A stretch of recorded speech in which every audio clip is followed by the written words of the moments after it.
Bruh. Bruh.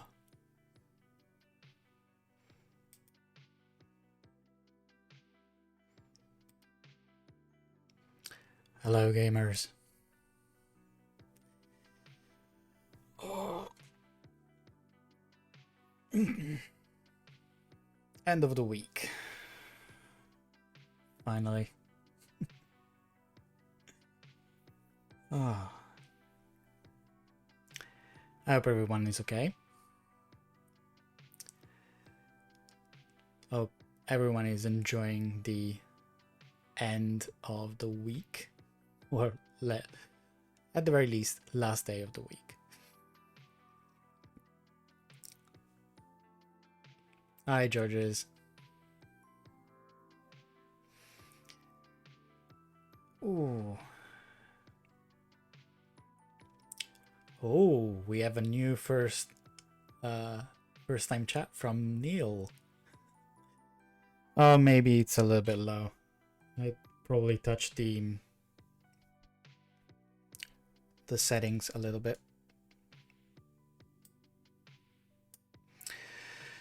Yeah, I rewatched a VOD last night, and I noticed that my microphone tends to peak a little bit too much, or at the very least a little bit too often.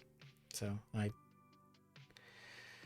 did a couple of tweaks here and there, but I haven't really experimented a lot. Hopefully now is a little bit better. I don't want to blow up your headphones or anything.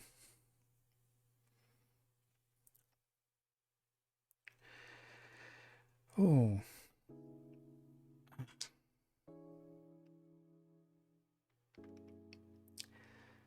Oh, thank you, Georges. Yeah, I have to do it. In reality, most of my settings are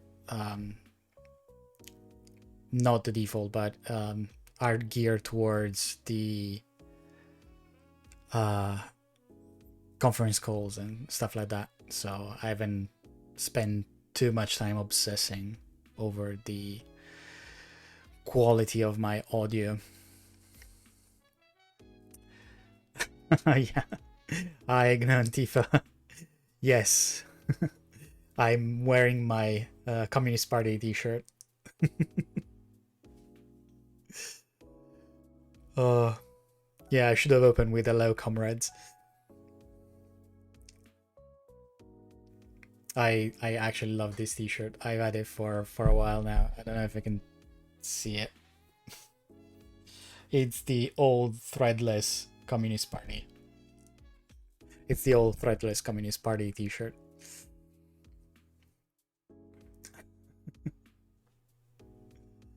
I actually love this.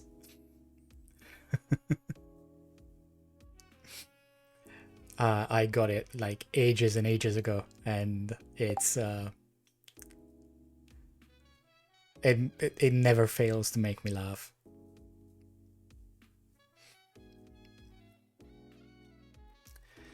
They've done a couple of refreshes here and there of especially the color. They turned it down from the super red, but yeah. So one time I was on a flight to, I don't remember where. Maybe it was Brazil or some other place. It was a transatlantic flight, definitely. And I, without thinking about it, I put on this shirt, and I had a hoodie on top, so it wasn't immediately visible. And I realized that there were a bunch of Russian people on in not the row directly behind mine, but at the back of the section on the plane. And they were getting a little bit tipsy and a little bit rowdy, so I didn't want to have any issue there, so I basically zip up the hoodie. to avoid being seen.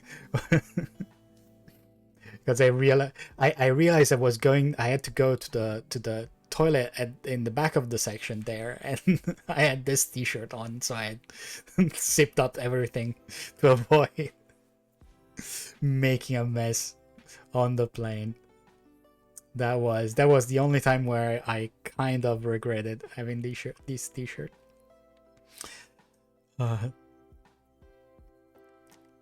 Yeah, it's always it's always kind of fun going on public transport wearing this, because it takes a little bit for people to actually realize what it is and what it shows.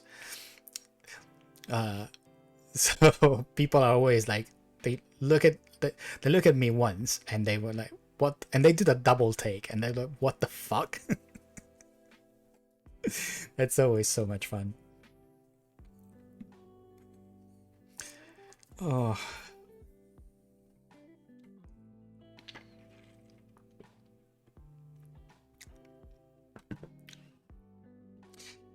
No caffeine today. I've been overly caffeinated.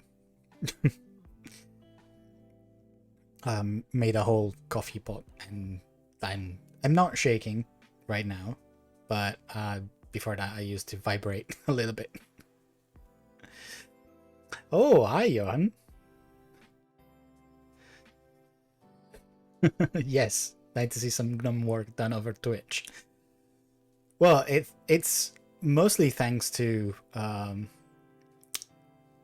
all the people have been working on GNOME to make it to make OBS work on Flatpak and Wayland and everything else. I'm having water right now. It's too early for gin. Though I'm gonna be working a little bit on Python code, so gin would not be the worst idea, Neil.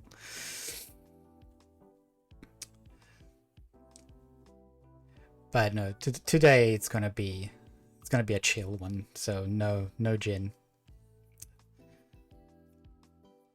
If I'm doing a gaming stream this weekend, I'm probably gonna make myself some cocktail or anything, so I'll have something like that. But 4 PM is a little bit too early to break out the gin, unless I'm doing stuff like C++.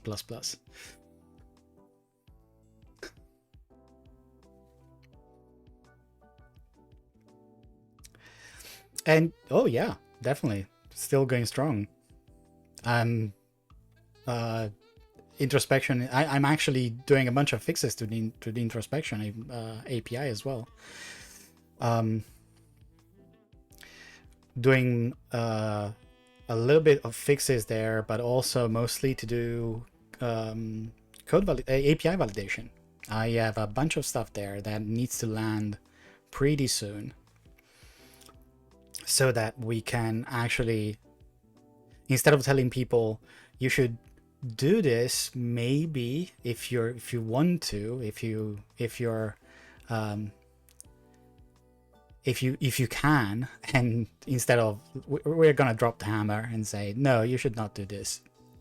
You should not call your properties with the same name of a method or as a signal or whatever. Because people have been complaining about that they find things break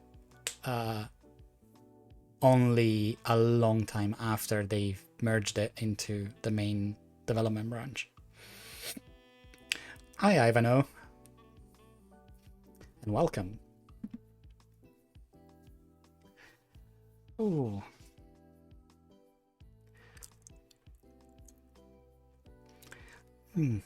Yeah. Yeah, so it's yeah, as soon as you have language bindings, yeah, people tend to realize that not everything is a free-for-all like in C. I mean, I usually have to have the same conversation every 6 months whenever people realize, but in C there's no collision. Yes, in C there's no collision because C uses fully qualified symbols everywhere, but not everyone does that. And it's not like those symbols can be resolved at any point. They get resolved in real time, for instance. So collisions happen. Just because they don't happen in C doesn't mean they'd never happen. It's always fun when that happens because, well, it's fun.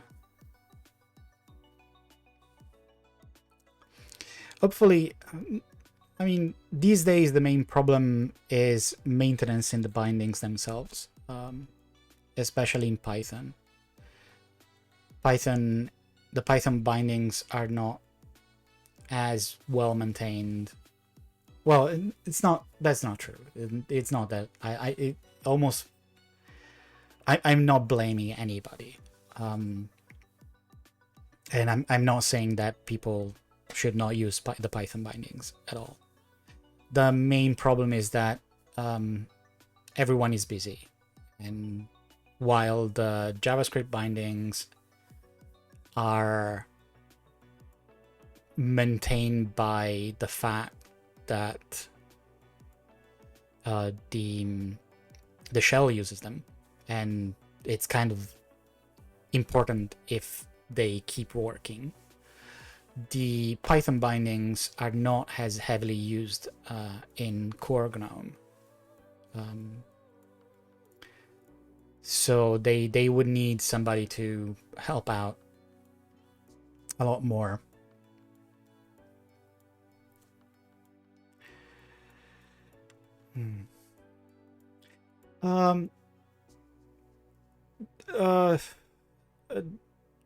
They are not in a, I mean, they are in a long-term maintenance mode, but they are not entirely in a decent shape, because they are in a decent shape if you're writing code against GTK3, for instance, or libraries that were written 10 years ago.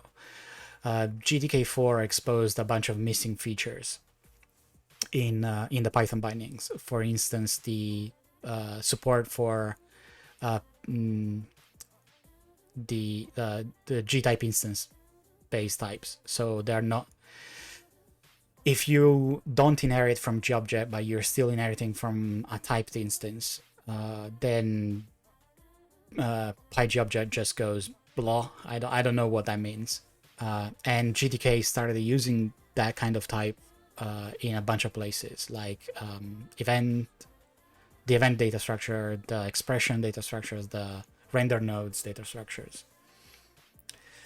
Yeah, it's a little bit like GST mini object, but not entirely the same. It's not that we are using it as comprehensively, and we don't allow people to derive types out of like events or render nodes, but they are typed instances, yes. So for those who are not aware of what this means, is that in the GObject type system, you have a base type, which is G-type instance. It's the basic derivable type. GObject inherits from G-type instance, but you can create other hierarchies based on G-type instance. One of them in Cloudera, for instance, is the paint node type, which Georges knows very well now. But there are other types that can be used. For instance, in GTK4, we have event. The GTK event, it's not a box type, is a G-type instance, because all the derived types are derived of GTK event. It's not how's it called, in discriminated union? Yeah, something like that. And then we have GTK expression, which is another kind of fundamental type in GTK, which is used for the new list view and grid view widgets. So you can do deeply bound properties and nested hierarchies of bindings there. And then we have the render node, which are the basic rendering operation inside the render tree. And GJS, the JavaScript bindings, support that kind of type because they have to deal with clutter using that kind of type. So they added support for those primitive types pretty soon. But PyGObject never had to deal with that. So the end result is that PyGObject still doesn't support them.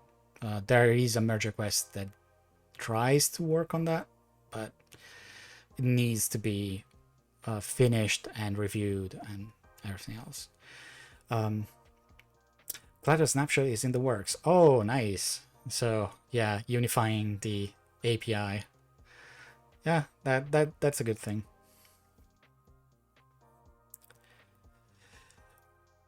I wouldn't say that threaded GL is decent. Threaded GL doesn't blow up instantaneously. That's different.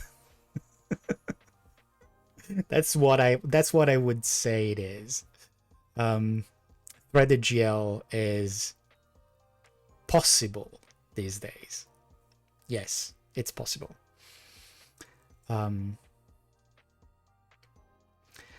Yeah, it used to. I mean, so at the very beginning of Clutter, we used to have GL context per top level. Well, we only used to have one top level, and the GL context was attached to that top level.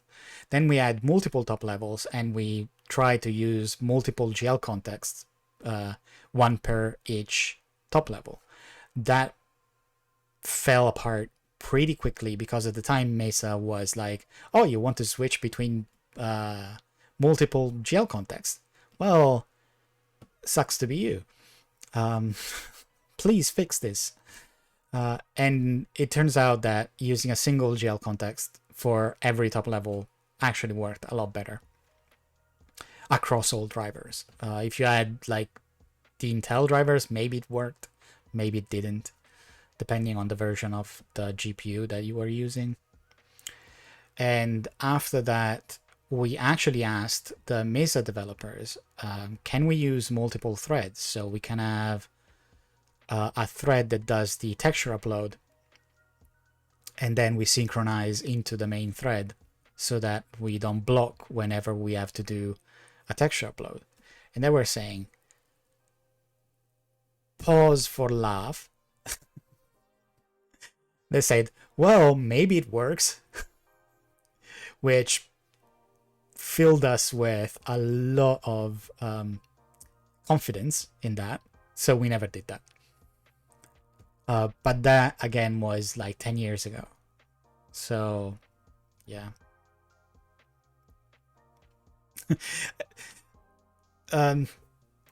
So you... Georges, you have to understand that when the Mesa folks tell you that they are somewhat confident in anything, it means that they tried it once and it didn't blow up.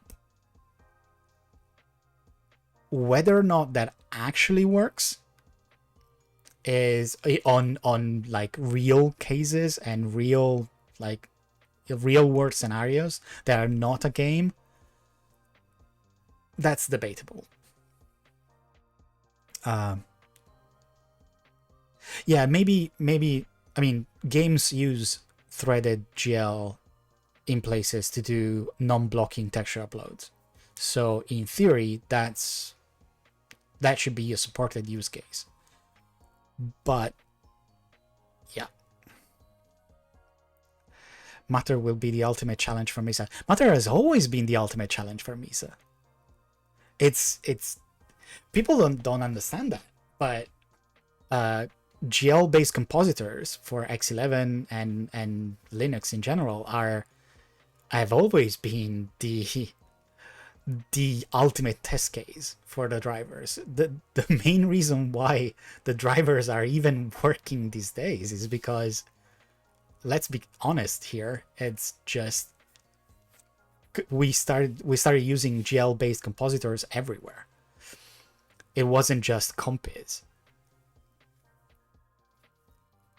Once we started defaulting to a GL based compositor, GNOME and then KDE, it's just, yeah, no, Mesa has to support this, otherwise stuff breaks. If you cannot show the desktop, you cannot launch anything else. So yeah, no, the reason why we even have a GL driver that doesn't crap out every 5 minutes is because we have a GL compositor. So it's pretty much the only reason. Games, nobody cares about games, but if your company workstation that does I don't know, graphic design or whatever doesn't even boot up, then you have a problem. Hi Jeff, good afternoon. Well, yeah, afternoon, almost evening. It's hard to determine whether or not it's afternoon when it gets dark at 4:30.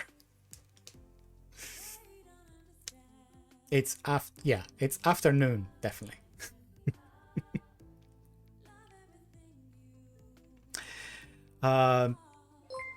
Yeah, no, definitely. We broke stuff that already kind of worked. Thanks Niels for the follow.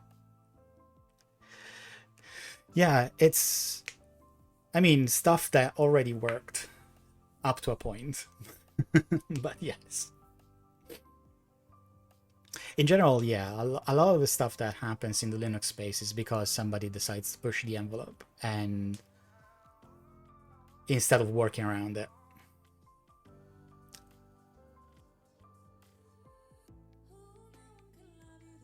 Of course, users will always remind you that you broke perfectly working setups, even though they weren't perfectly working at all for everyone. I mean, people are still angry about Pulse Audio, and that happened nearly 10 years ago.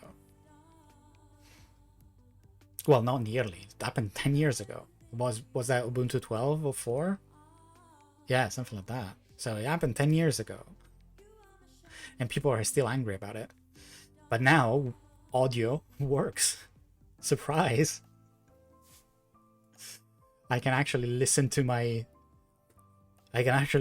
audio and switch between wired and wireless headphones.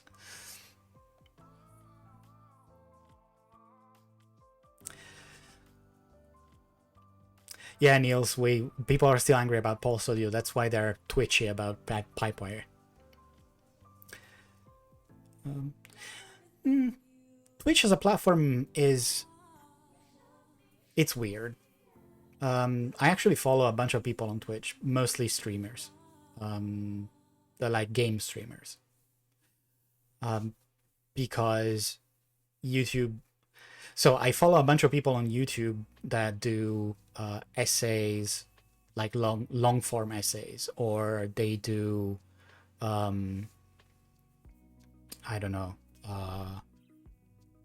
podcasts or anything else, or something like that. And I also follow a bunch of VTubers because anime girls.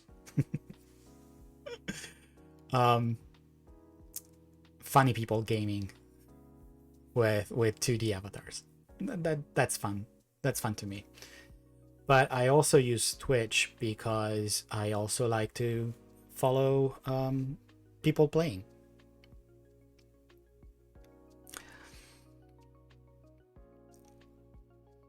And I end up discovering a bunch of people on Twitch that are funny to me. So I enjoy watching watching them do random shit on stream. But yeah, high quality stuff. For high quality stuff, I tend to I even tend to like spend money on it. Like I'm on Patreon for a couple of people that do YouTube like essays. One of them is I went to bed really late last night because I stayed up watching the new video for patrons that Dan Olson put out last night on cryptocurrencies and NFTs. Is like 2 hours and 20 minutes of video essay that is amazing, and it's super interesting. It's so well done. It should be a documentary like on Netflix. But and one thing that that I do also is watch him do live editing streams on Twitch.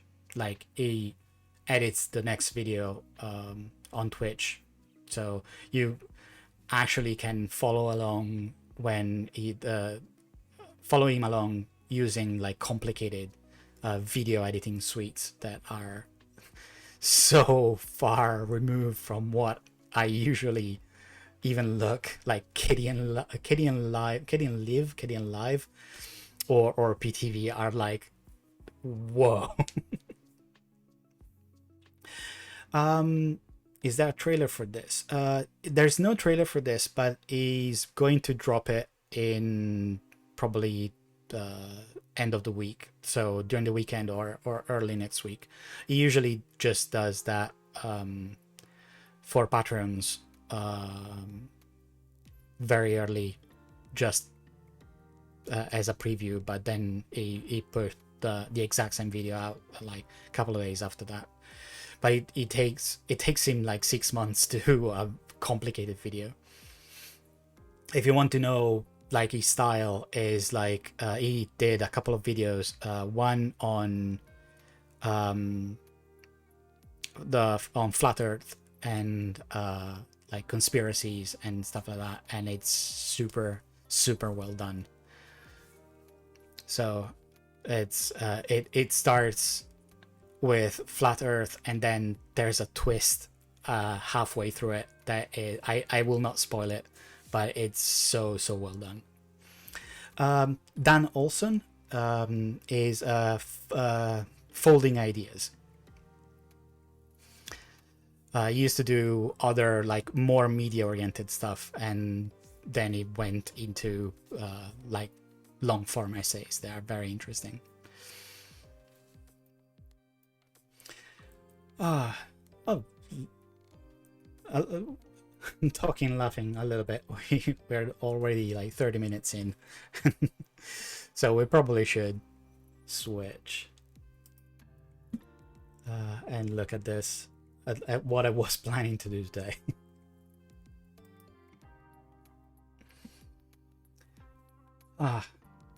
So on Wednesday, I was looking at the gdbus-codegen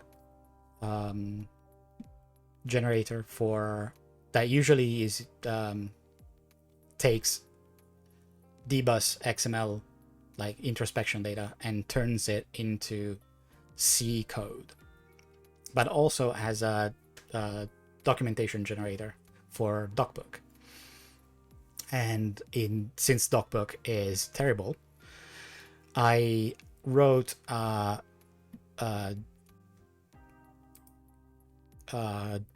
generator, a documentation generator, instead uses reStructuredText. reStructuredText is a plain text format that is, if you're using Python, you're probably well aware of it. If you're using Sphinx to generate documentation, you're also pretty well aware of it. It's like Markdown, but well-defined, instead of being like a random collection of rules that are not even specified. And is extensible, so you can add like extensions to it to documentation generators like Sphinx. So I wrote that. I didn't finish at the time. I only had the main introduction, but I went back yesterday evening and I finished writing the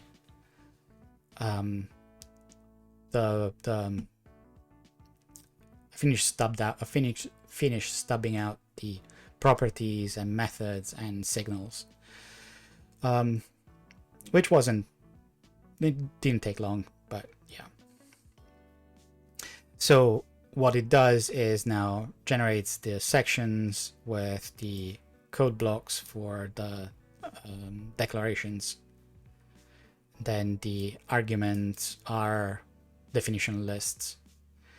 It's very trivial, but it's good enough.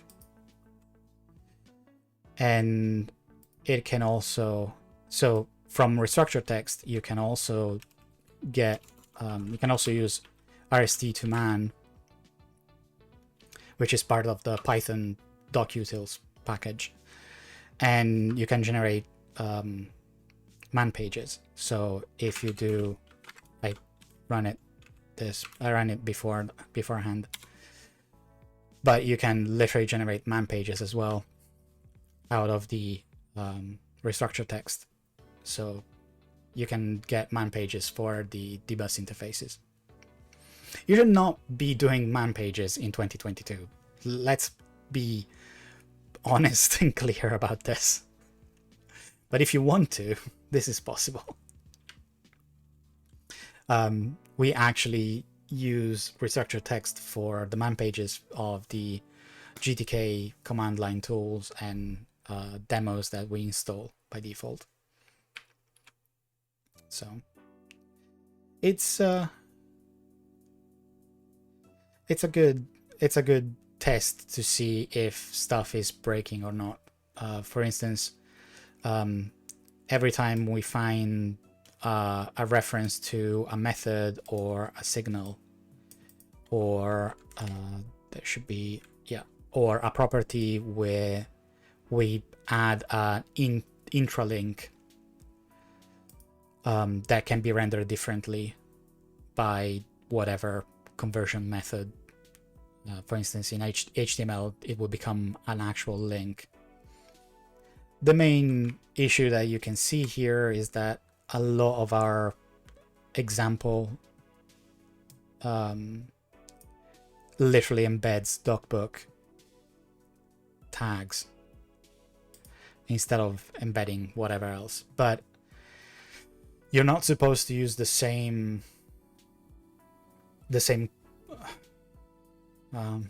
source to generate whatever you want. You should likely be using reStructuredText if you want to generate reStructuredText. You want to use docbook if you want to generate docbook. So to be fair, you can go from reStructuredText to docbook, not vice versa. I think there is a reStructuredText to docbook generator somewhere. In which case, if you put reStructuredText inside your comments, like here, so if you start from the source here and you use reStructuredText instead of literal docbook elements, then you can generate docbook out of that. But other than that, it's pretty simple.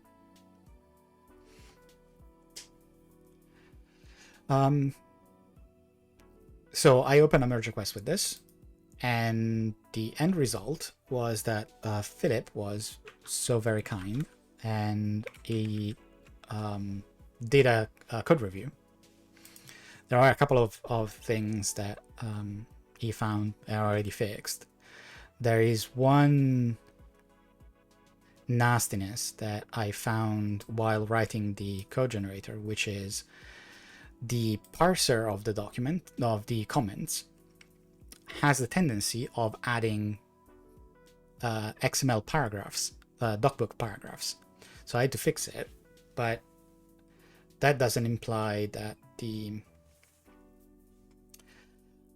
code is correct, actually. So basically, what it would do for the body was here. If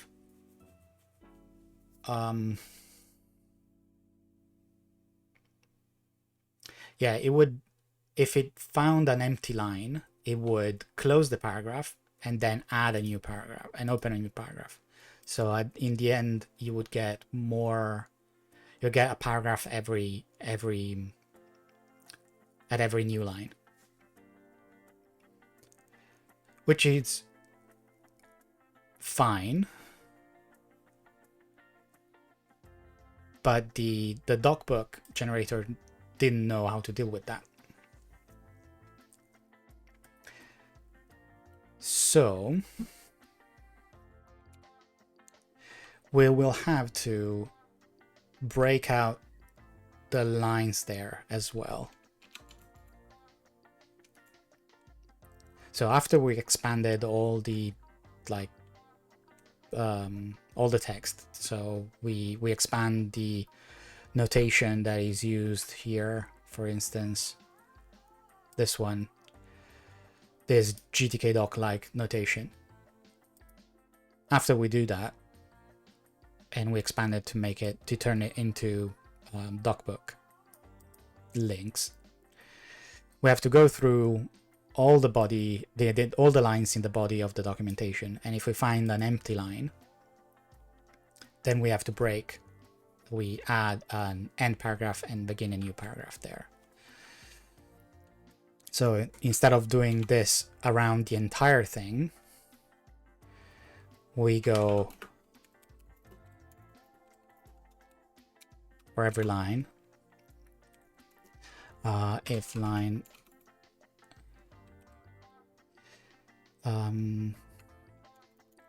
so every line has to be trimmed, stripped, sorry, so that we remove spaces at the beginning, especially, and at the end. So we do line. Yep.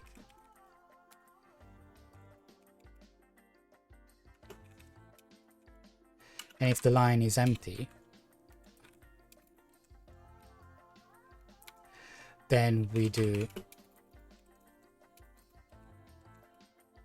oh, sorry, we have to split.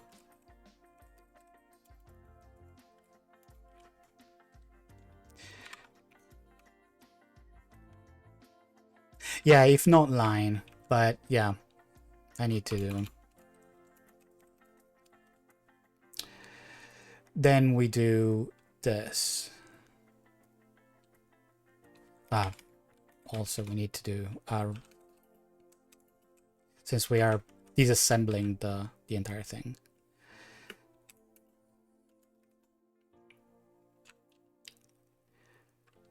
So we close here,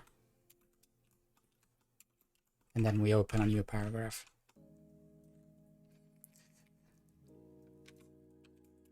And also if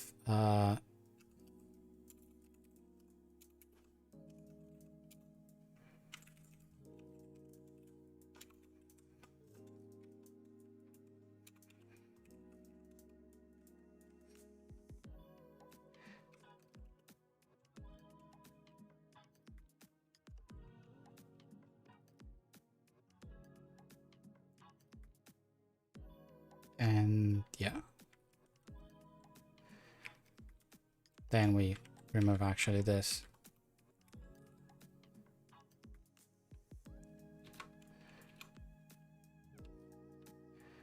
And then we append the line. Well, let's do. Yes, code review is fine. I don't write enough Python to say I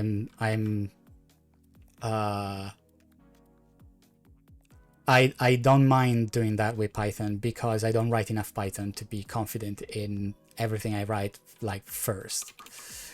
And if not, ends with.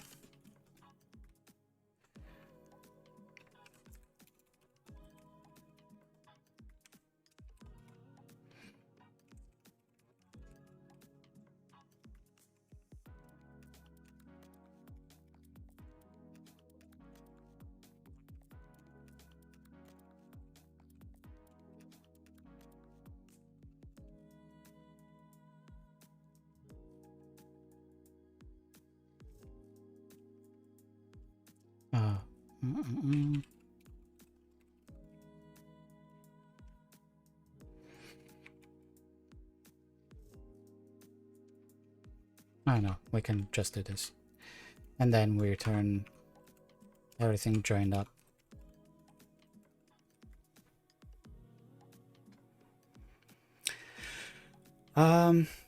Yeah, I think the Python interpreter is clever enough these days that it will turn a plus equals into an append automatically.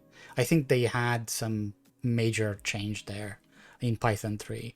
But to be fair, I always use plus equals if I'm building stuff manually, but if I'm doing stuff like adding a bunch of stuff there, I'll use append. I try not to do plus equals too much. Like you can see that this code has been written in 2011 for Python 2, because instead of using format strings, it uses like the % format, which is kind of annoying. It's very, how do I write Python in C?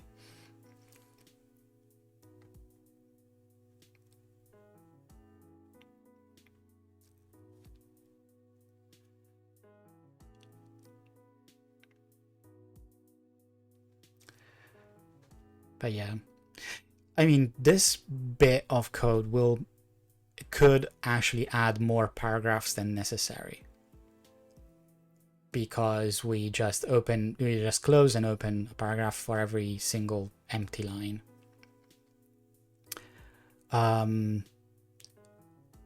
This is the face of a person that doesn't care. To be honest, if you're writing docbook, having like extra paragraphs is not gonna be a problem for you. I mean, it's already a problem that you're using docbook, so.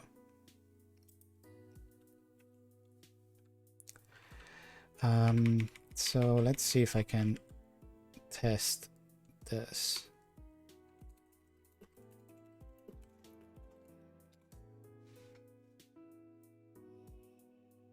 If it doesn't blow up,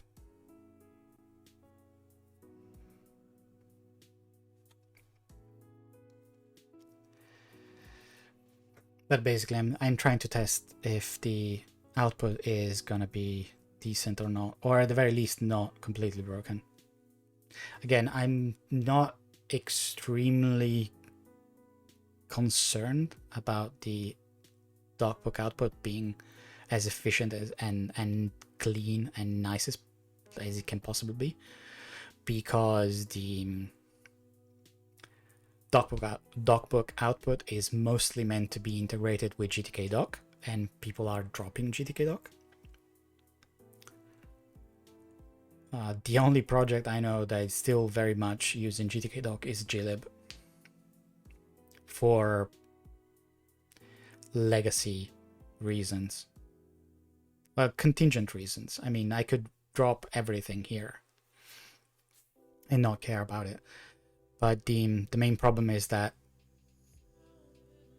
every other documentation tool that we have is reliant on either parsing C code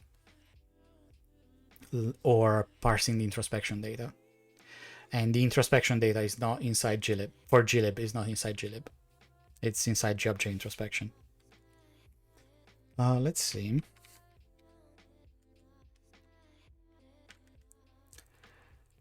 The synopsis is fine. Yeah, it breaks correctly. Let's see if a multi paragraph.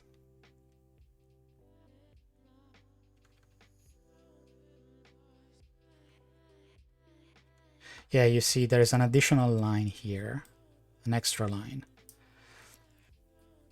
for no apparent reason.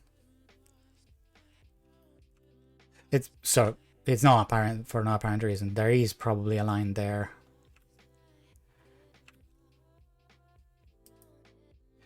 the parser is probably breaking too many times, but adding a line too many times. But the XML is still valid because we open a paragraph here and we close it here, we open a paragraph here and close it here, and we open here and close it here. So the output is valid. There's just an extra paragraph. Probably there's an extra new line somewhere in the parser.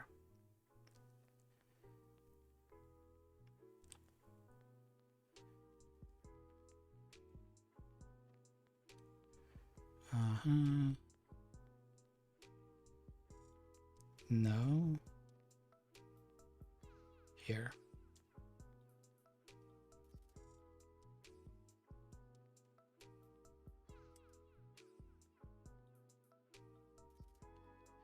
Yeah, it's adding probably a new line somewhere.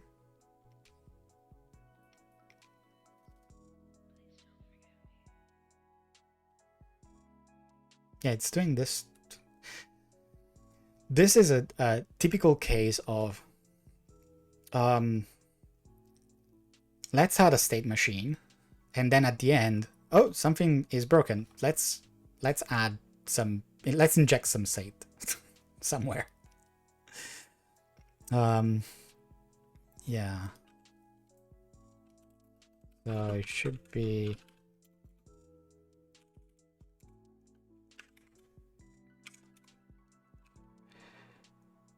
Yeah, I probably added an extra line, if not in paragraph. Yeah, if not in paragraph here. I shouldn't be adding a new line.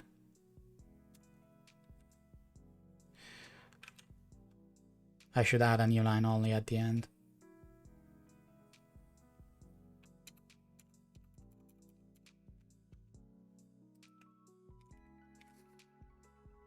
So let's remove the XML again and remove also the RST so I can compare the restructured text output as well. The main problem is that the generated files are not tracked by Mesa, so if I regenerate them, Mesa will say, oh, the files are exactly identical. There is already a file, so I don't have to deal with that. So I have to remove the output. Because all of this is a bunch of custom rules. It's not actual like integration with the is it called? With the build system, because we are building the tools that the build system would use. So we need to test them. So the XML out, the API reference output is still valid, otherwise GTK will complain because we x-include the generated XML. So if it were broken, the GTK would scream at us. Well, not GTK XSLTproc would scream at us because we broke the XML, but the XML is still valid. It's good XML. Is there such a thing? We don't know.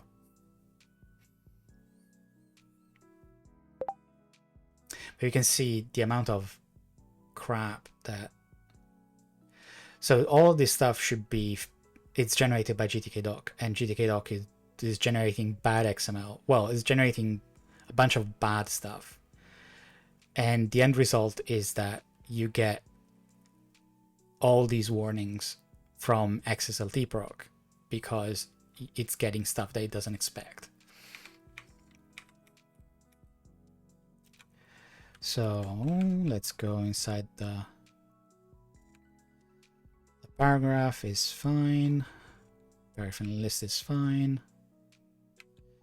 Multiple paragraphs here. Okay. This is closed. This is open. This is closed. Okay.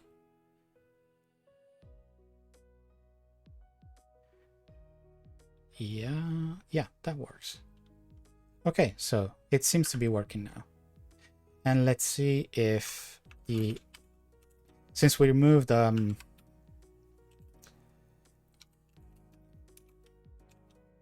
additional new lines, the restructured text should also be affected. Yes, it is, but it works fine.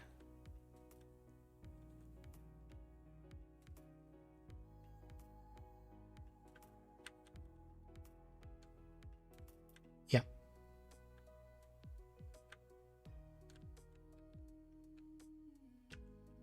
I probably have too little space in the brief strip, yeah.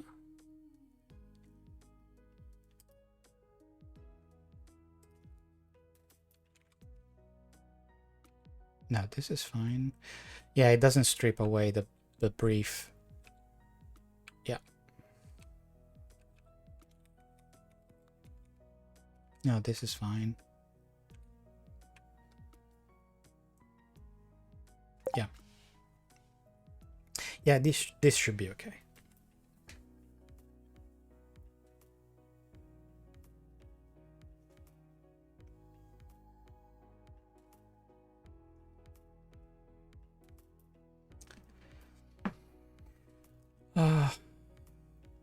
But yeah, no, this is a lot better. This is fine. This is actually fine.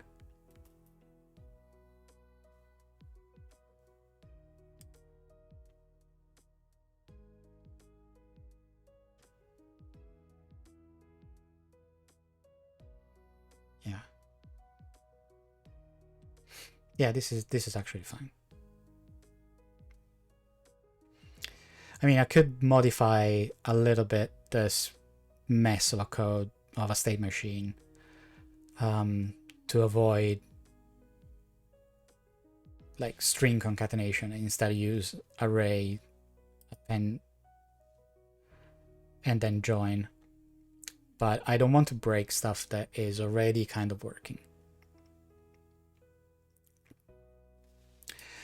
So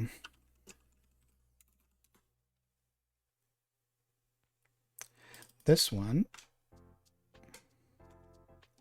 and this one need to be added to a previous commit.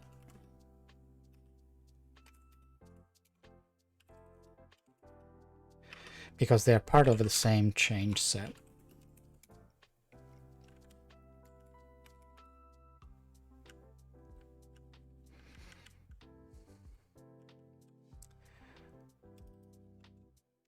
Basically, we removed the extra paragraph from the parsing code, and instead we put them into the docbook generator where they belong.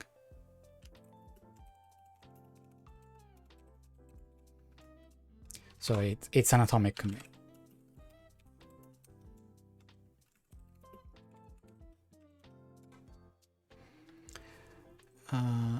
Okay.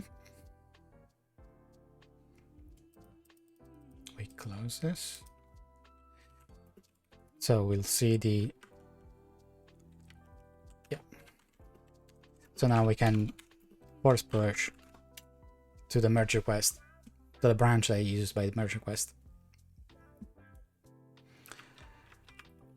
And then we can deal with that. Okay.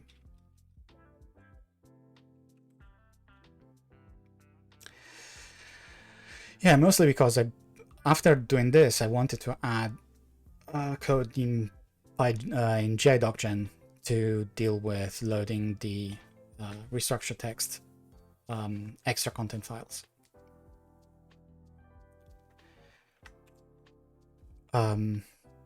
gi-docgen only loads markdown files as extra content, so it doesn't know what to do with reStructuredText. But I want to be able to say, if you list a reStructuredText file inside the list of content, extra content files, then we can take that, turn it into HTML, and embed it inside the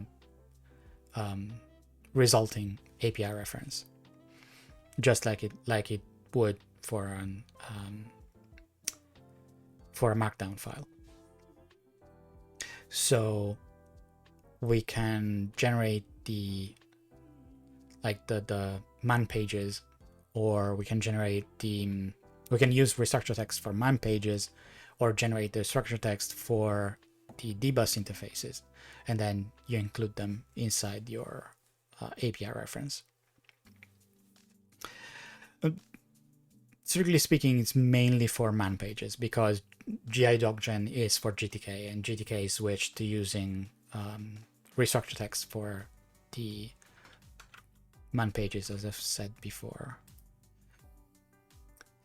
So the old API reference using GTK had the man pages for GTK tools inside the API reference. So you could link to that. And maybe we should have a separate section, like not just have extra content, but like tool pages, something like that. That gives you a separate section in the template, and you list those there. So the extra content doesn't grow completely out of control. And there's another thing that maybe should be done, which is give a little bit of structure to the extra content files. So have subsections. I honestly don't want to do that, because it's a very, very short step to go from just drop a file there and it will be included in the API reference, to here's a generic way to structure your documentation index. I don't want to do that. This is a tool for generating an API reference. It's not a tool for generating a documentation website.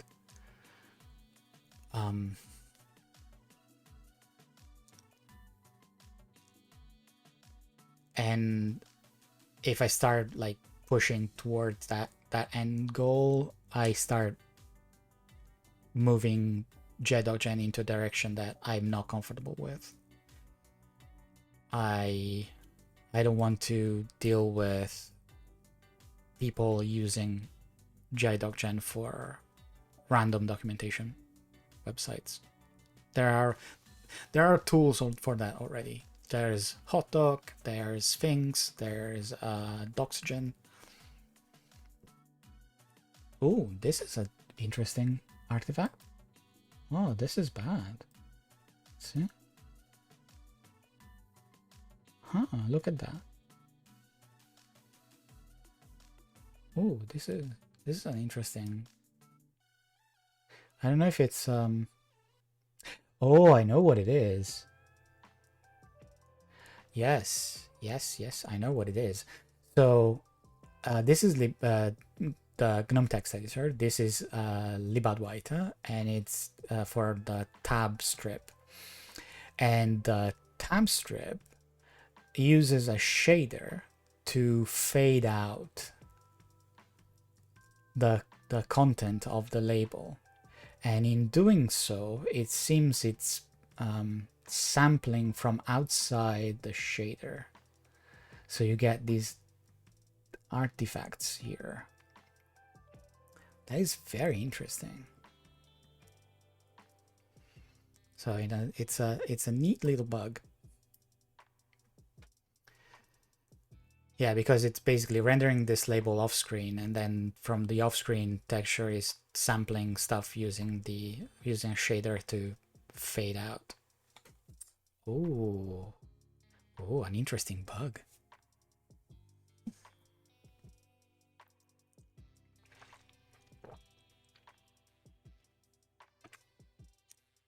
Pretty sure Alexander is already well aware of this, so I'm not going to go and be a pain.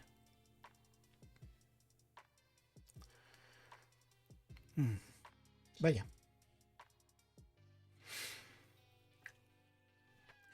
So, the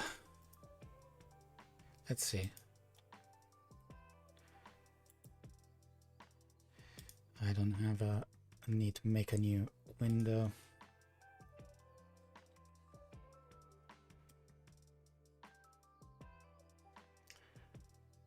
So I can go and look at that.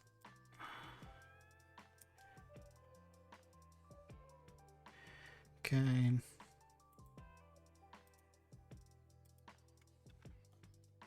Where's it?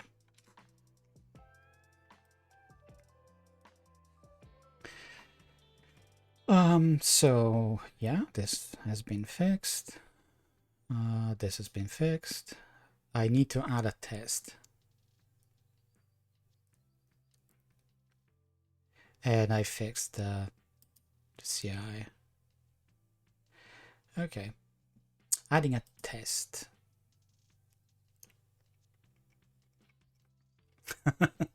Yes.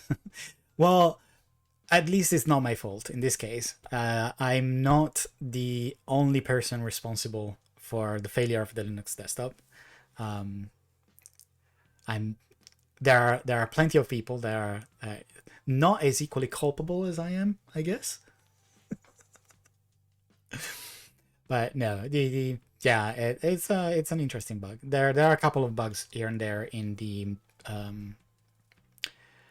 off-screen redirection code inside the GL renderer for GTK4. Like most of the time when people say, "Oh, GTK4 has weird text rendering or blurry," it's not actually a fault of text rendering. It's a fault of redirection to an off-screen buffer. And then there's some rounding error in the floating point calculation of the position of the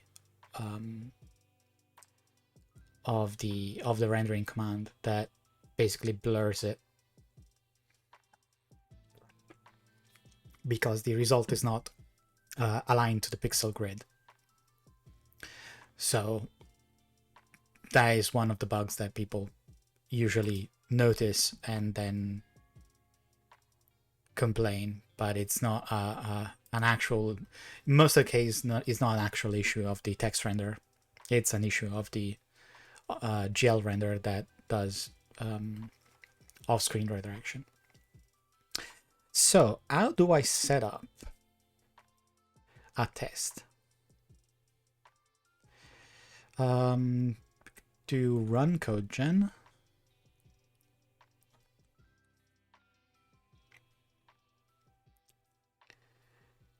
Right.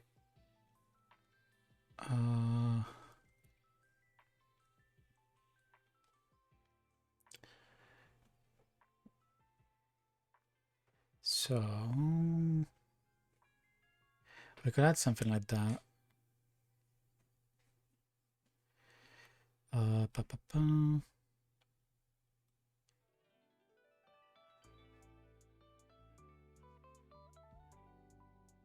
Yeah. Okay.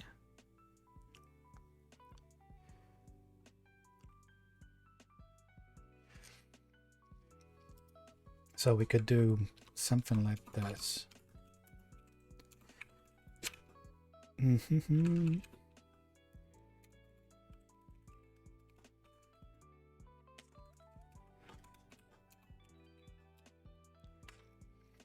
And do what the hell? I need an XML content. Yeah, something like that.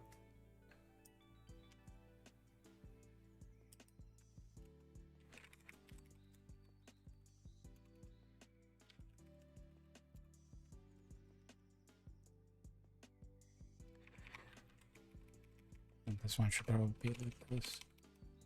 Let's not complicate. Let's not nerd snipe ourselves. Okay. We also need to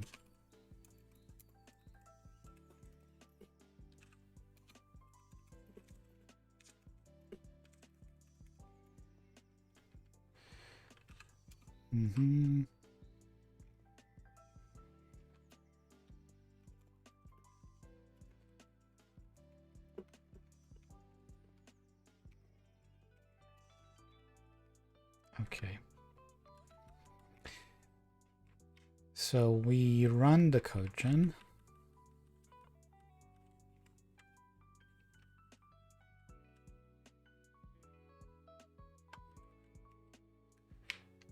Where is it?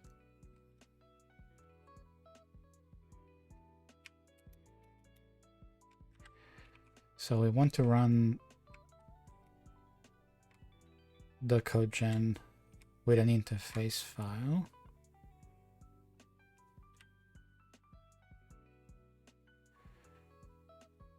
Yeah.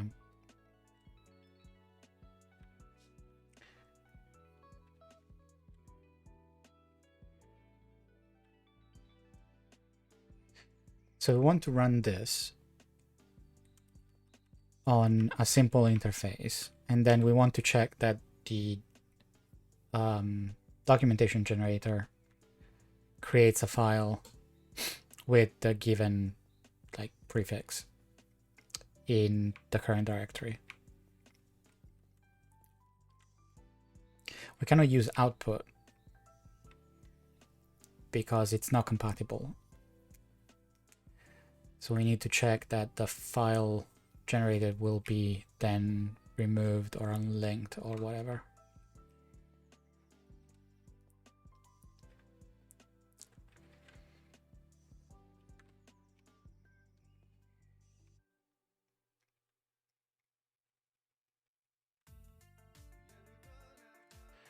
So run CodeGen with interface.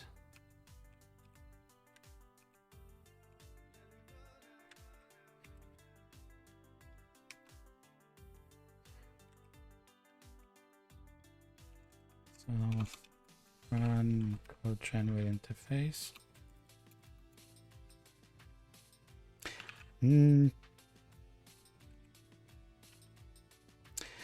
Interface contents are XML contents, and the arguments are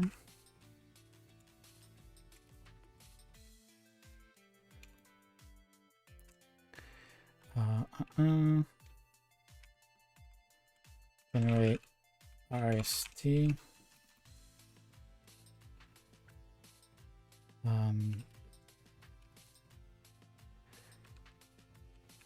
test, and the output is going to be in this directory.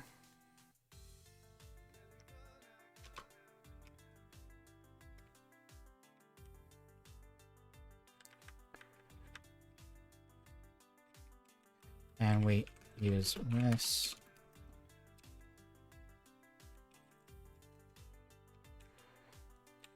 Let's do this.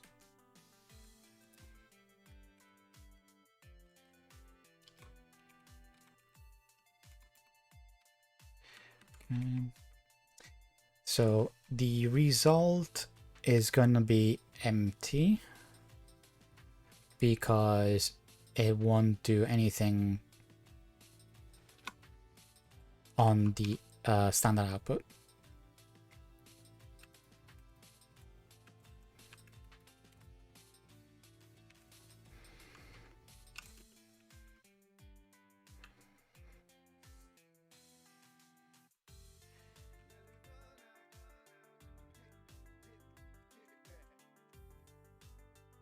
Oh, hi, Putin Vlada.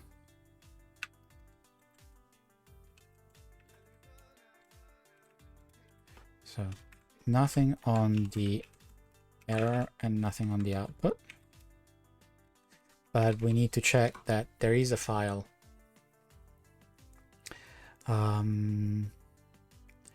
But I have no idea how to do that. Test YouTube Python test. Exists.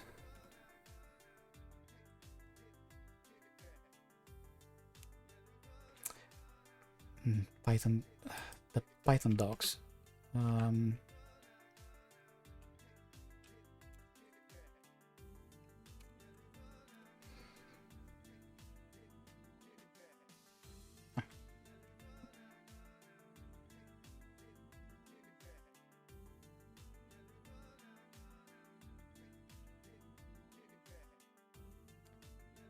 Mm-hmm.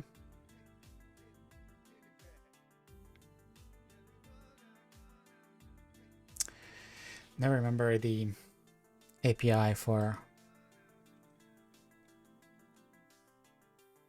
Yeah, it only has like local stuff.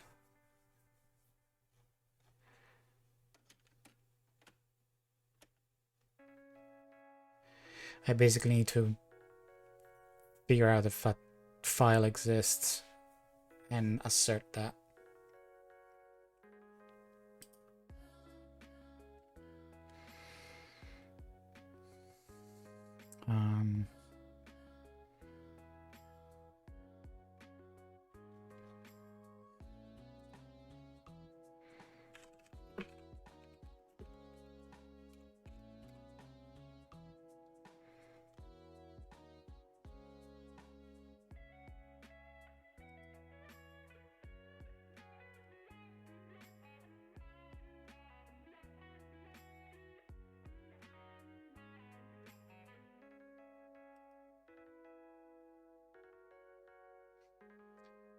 Yeah, we can use this.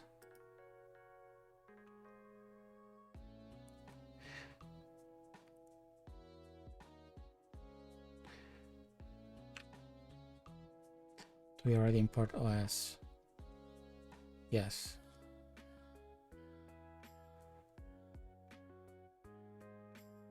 Jesus.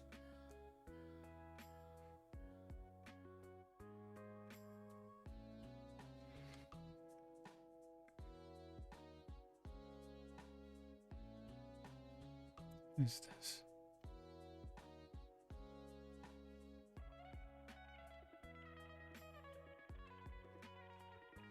Okay.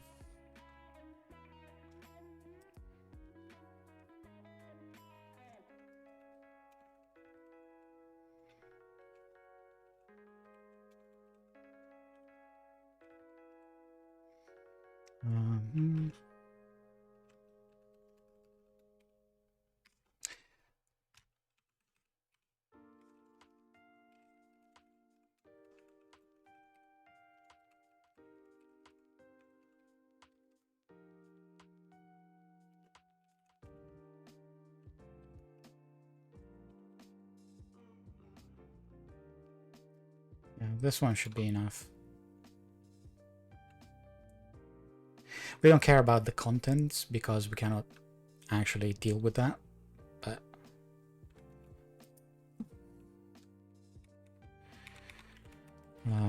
so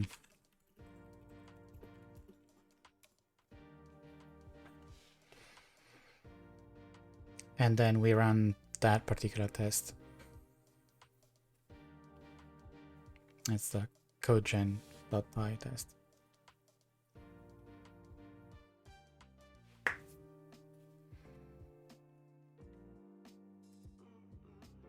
Yeah.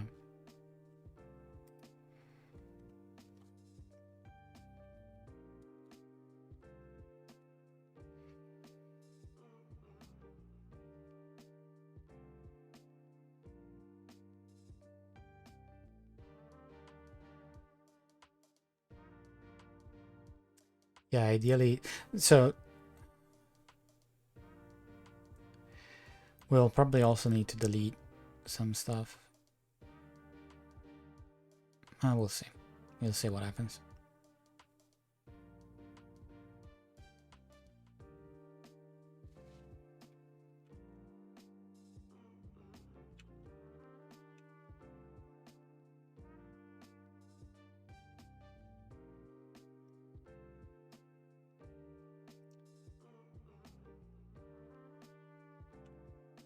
Oh, this is wrong.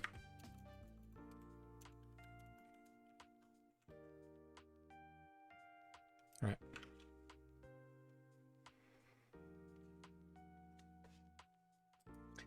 So, test.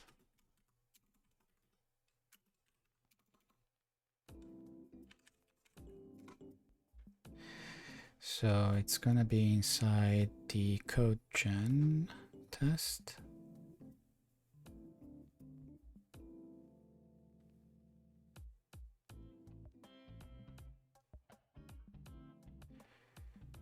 Where are you?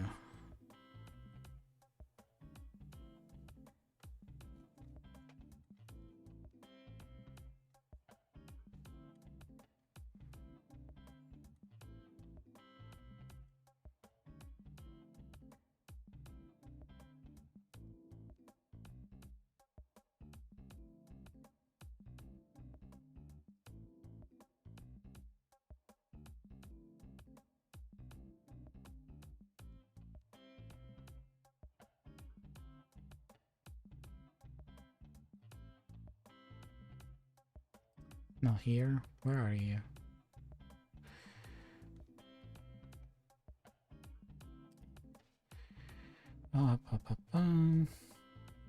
Yeah, here.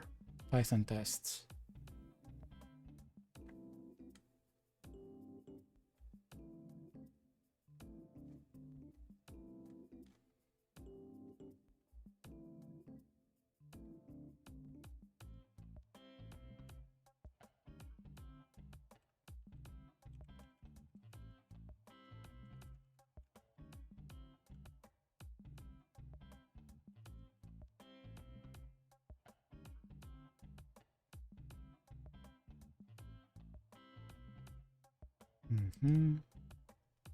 Codegen PI.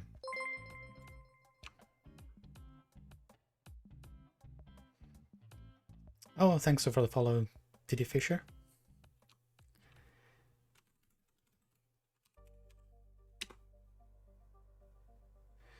So.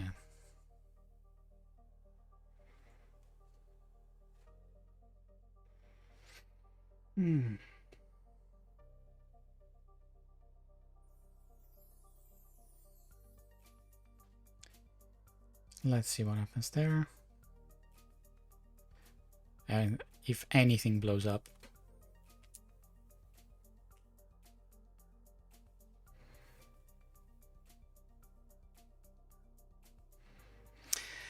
Yeah, the hard part is always kind of integrating with the test suite.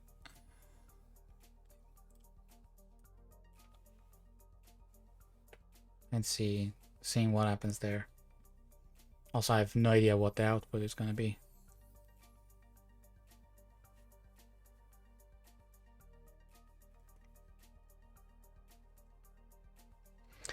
Ah, oh, pain.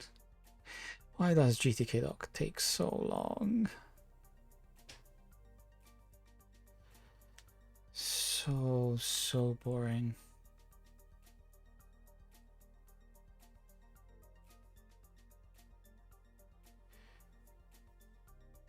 I mean, generating the API reference from the introspection data takes literally less than a minute on GTK.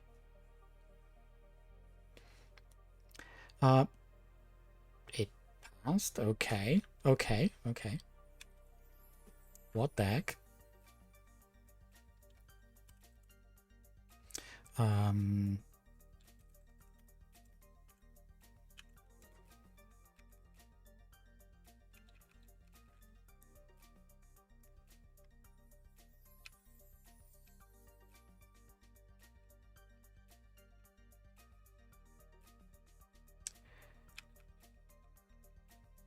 That's very interesting. Okay.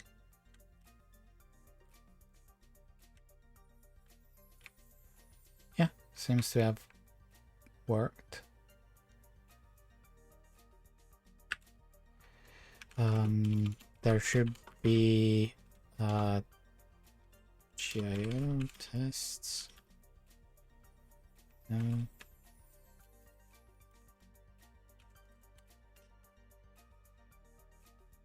Okay.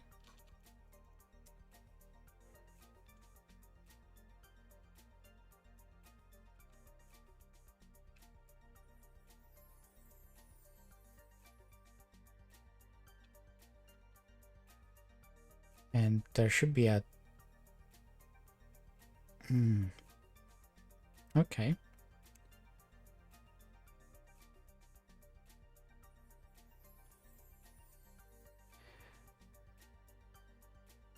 Might be doing something inside a separate directory.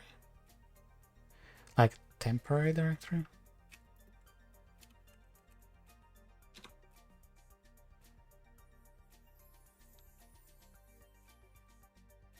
Yeah.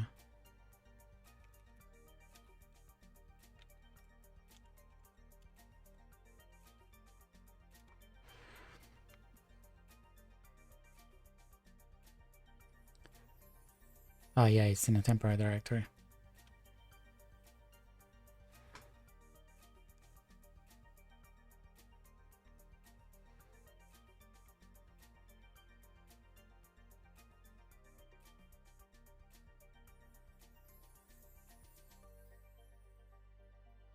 So in theory, this should work.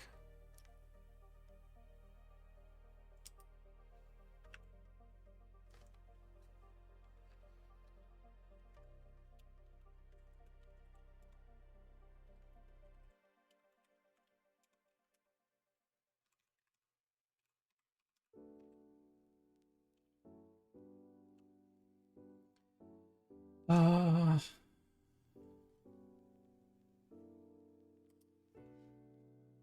hmm.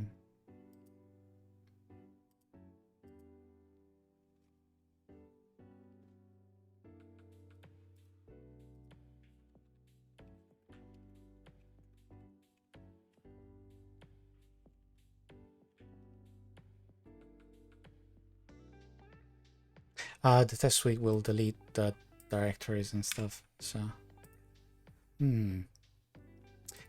How do I check?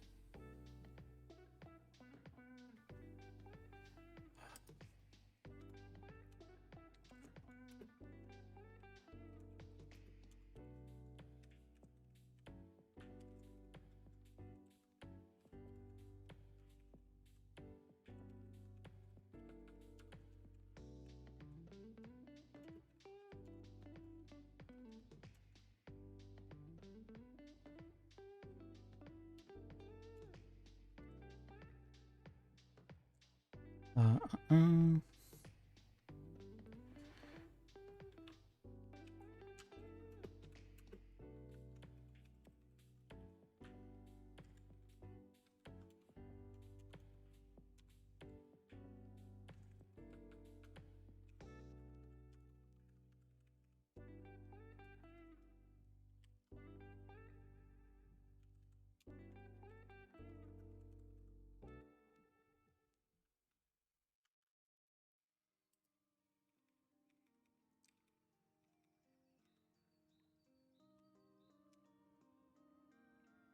uh,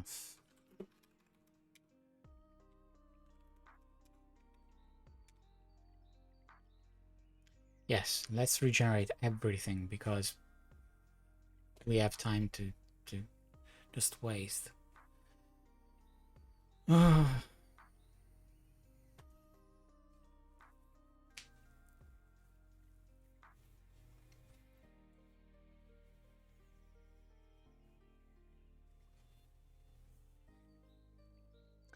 Yeah, the overall idea is that we don't put anything on the command line, on the standard output and standard error, but we generate a file.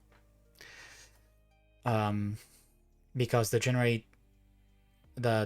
documentation generator does not output to the standard output.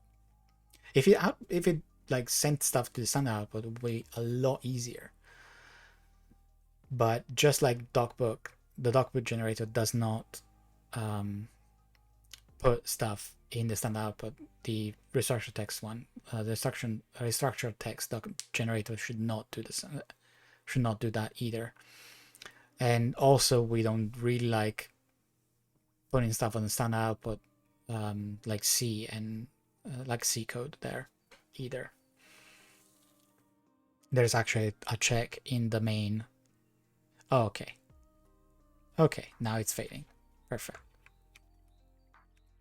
Yes, this is exactly what I wanted.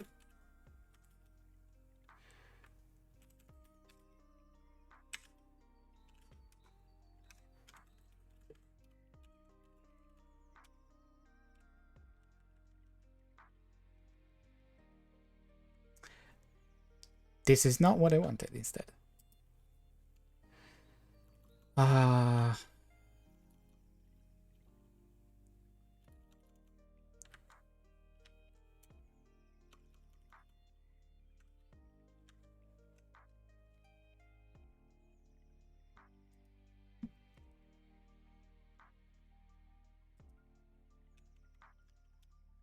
Lines is Rust, right?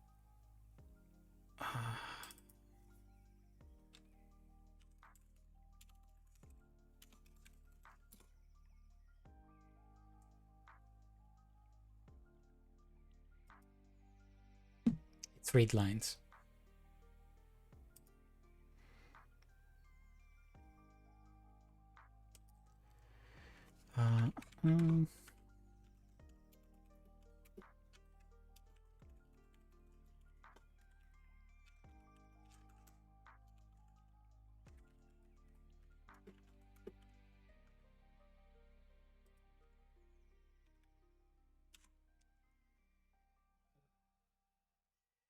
I hate it when multiple languages like merge inside my head.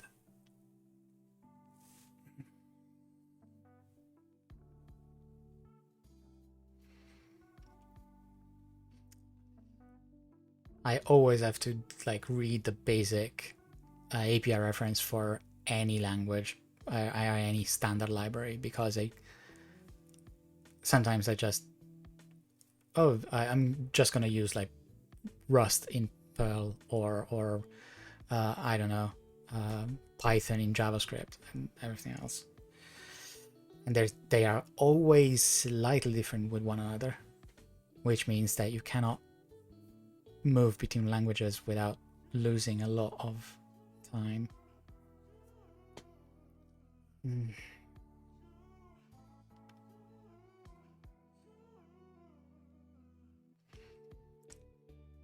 Come on. I wonder if I should disable GTK doc at this point. I'm not looking at that.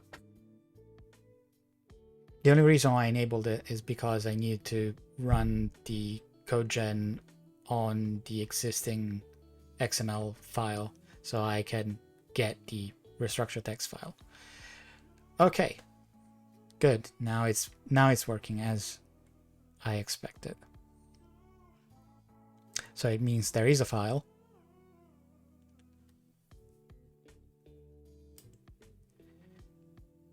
And it's available.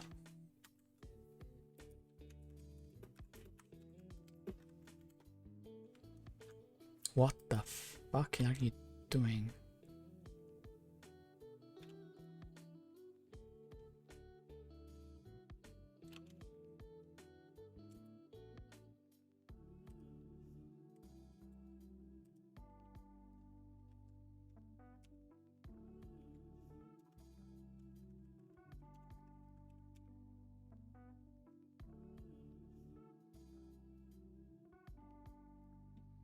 Yeah, I wonder where is it putting it? Probably in a temporary directory, but and then it's eliminating it in the teardown. Yes. Yeah, it's eliminating everything inside of the temporary directory, so I cannot see it unless it's failing.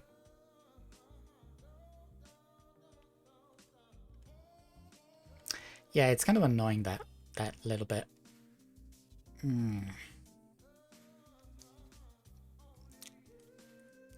But yeah, it means that it's actually working and it's not creating an empty file.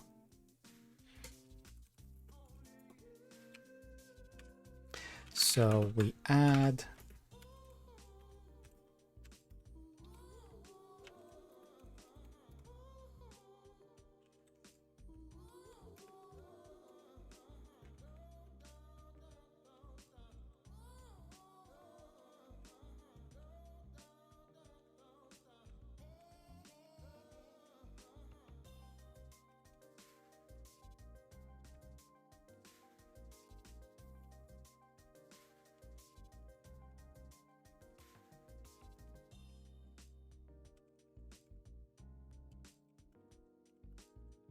it's not anything to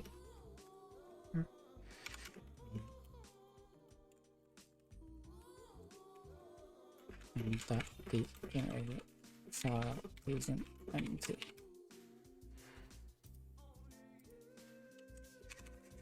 So now we can close the final bit.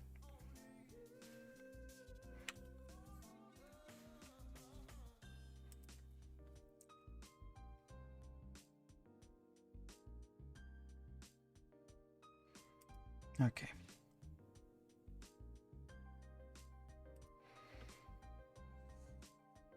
I need to reload it.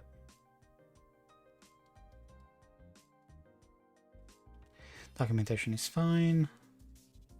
The parser is fine. The generator is fine.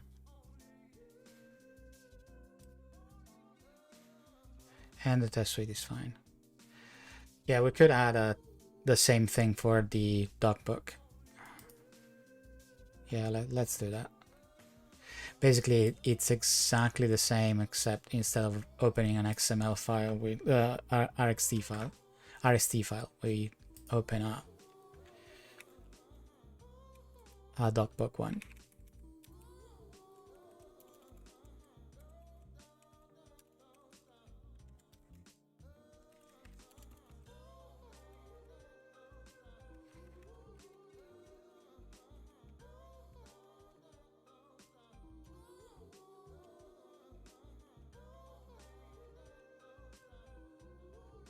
Ah, what the hell?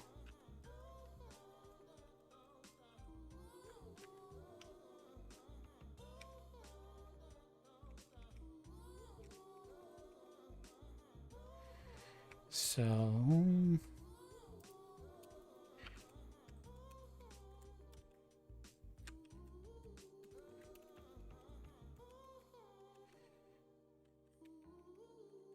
right, docbook, and then this is going to be an XML file.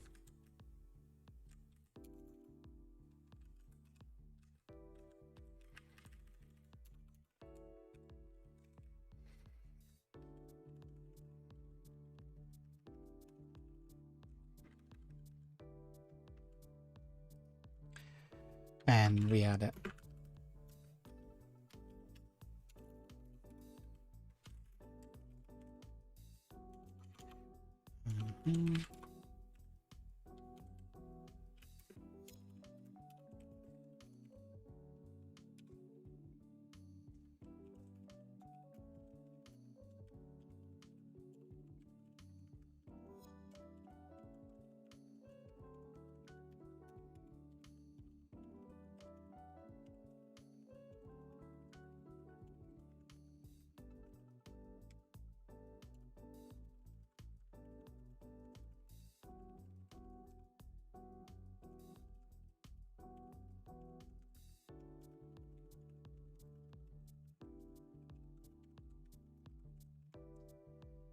Exact same thing.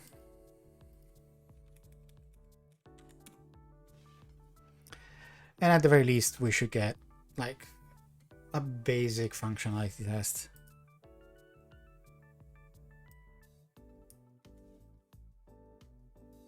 Really don't care about the contents, right?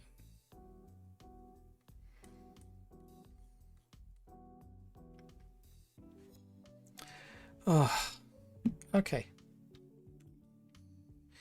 So the merge request now is okay.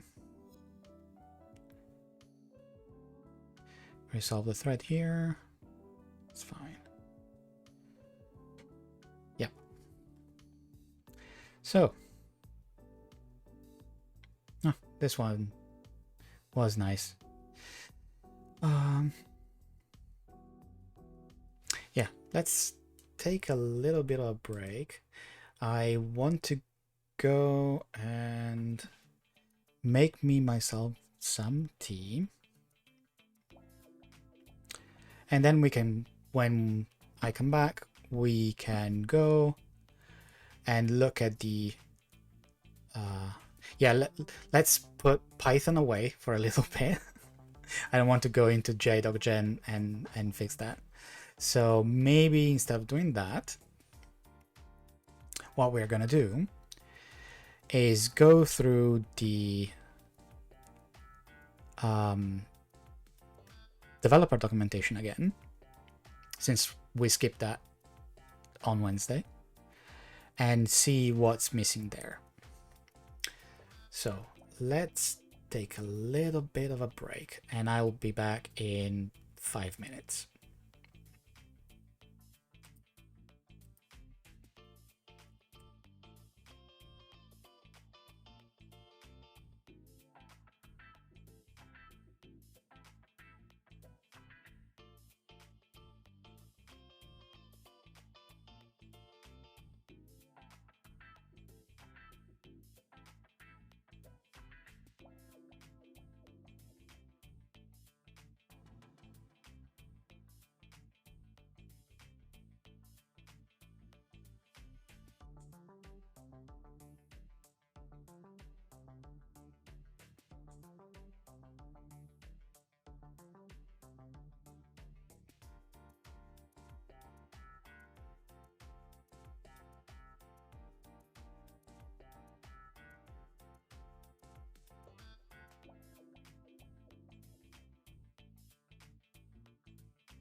And we're back.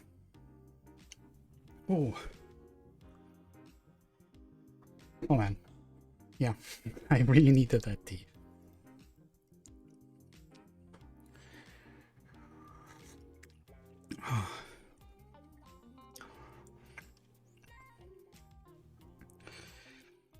I also need a little bit of a break.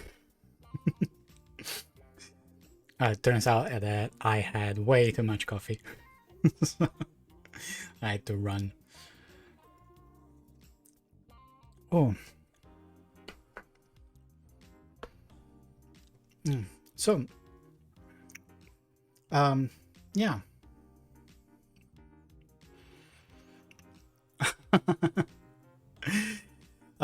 Yeah, the announcement on the Foundation's blog, yeah. I honestly was not aware that it was going to be announced, so I was hush hush on the entire thing. But yeah, let me double check.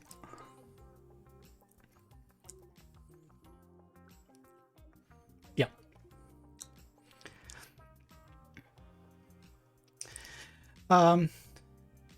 Yeah. Oh, thank you, Georges. Yeah. Basically, what if you're not on Planet? If you're not reading Planet GNOME, Neil announced that there a bunch of people are contracting out and for the foundation, and the oh, sorry about that, Georges. Yeah, I need to add more links to more domains to the bot. But yeah, the announcement is that there are a few people that are contracting out for the foundation to work on specific items. One of them is FluTab for verified applications and donations. The other is progressive web apps in GNOME software. Yeah, I'm sorry, Georges. And the last one is me working on GTK4 and libadwaita to increase adoption of the platform. So originally, I was planning to work mostly on the documentation side and on adding new widgets to libadwaita after going over the missing bits in that the design team identified. But at the end of last year, the end of December, I also realized that there are a bunch of people that don't know what we're doing in a sense that they are not aware of the efforts of the GNOME community and the people that maintain GNOME projects and developing GNOME. And one of the things that has been raised multiple times has been dealing with videos, streams. So Georges has been pointed out multiple times by people outside of the GNOME community as a great source of outreach, because he does streams on YouTube on development like GNOME Shell and calendar and GNOME settings and other things that are part of GNOME. And Georges does an incredible work in terms of outreach. People tune in on his YouTube channel to watch him to watch his streams. So he's doing a great job.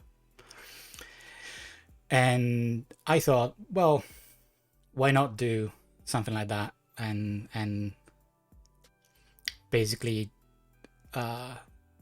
increase the outreach of the development community, the GNOME development community, in terms of doing, again, streams on this. So in part of my work for the GNOME Foundation at this point is literally also doing this, also doing streams, also doing documentation, writing in public so that people can see and maybe contribute. The overall point is, if I'm showing you how to do stuff in this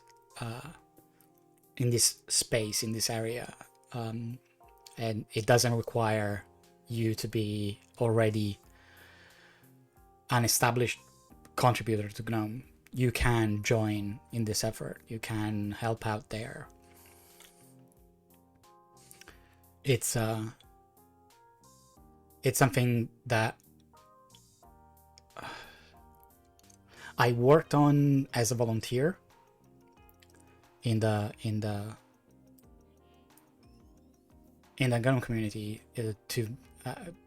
One of my goals has always been trying to lower the barrier of entry for writing documentation, writing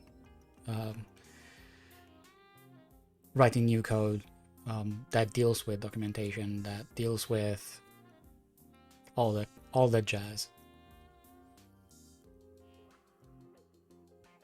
The new API reference tool, for instance, is pretty much the result of that, looking at how established communities like Rust try to lower the barrier of contribution for documentation. Because our main problem is not...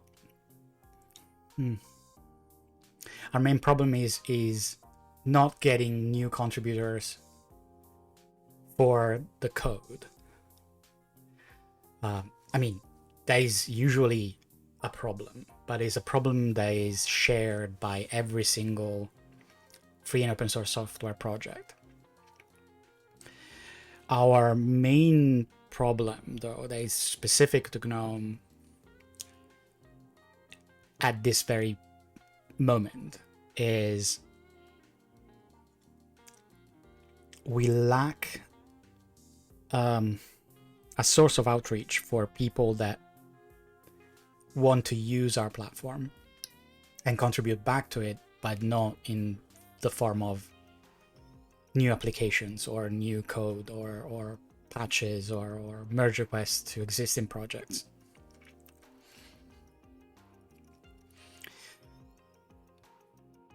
Up to a point that is almost easy.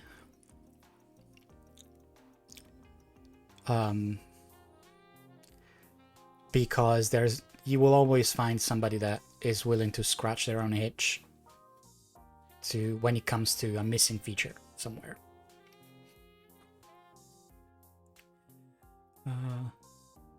Oh, thank you, Georges. You're doing a fantastic job, honestly.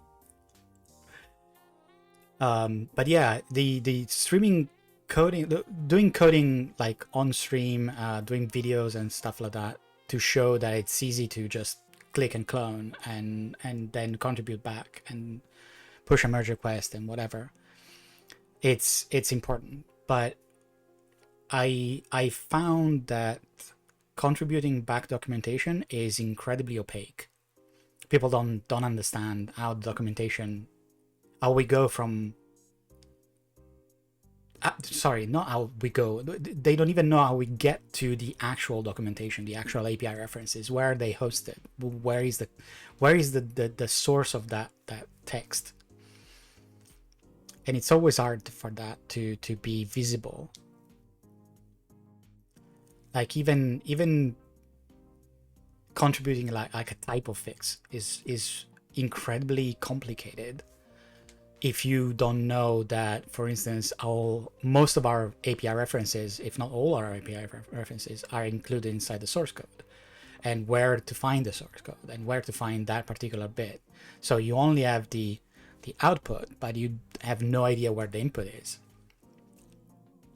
And from that, going to let's fix a typo is also kind of problematic, because you have to deal with coding tools, so cloning a repository, How do you clone it? Where do you clone it? How do you edit it? How do you verify that it works? And one of the things that I really tried very hard to do with the new documentation tool, gi-docgen, is to try and bridge that gap. So you see a typo inside a document, inside a piece of documentation, you click on the source link and you get transported directly to the GitLab repository and the place in the source code where that documentation comes from. It still need a couple of fixes here and there. And then I need to do the same for the extra content files, so that if you find a typo in one of those, you can get there directly. And I also want to do that for the developer documentation, so the developer documentation website. So you can go to the GitLab repository and fix the documentation there. Maybe straight from the web UI. Because that's how you make it easier to contribute to non-coders. You really want to capture the non-coders as well as the coders. The capturing the coders is usually easier because coders have a different... Coders are just built different.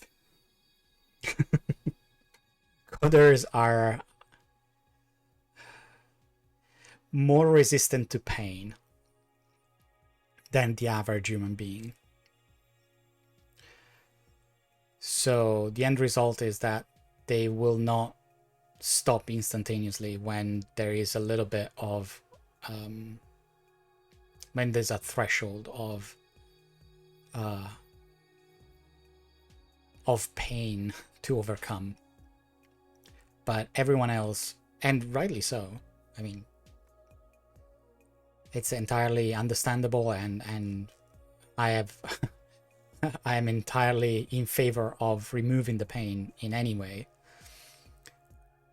But everyone else should not be suffering any pain whatsoever when they want to contribute to non-coding aspects of our project.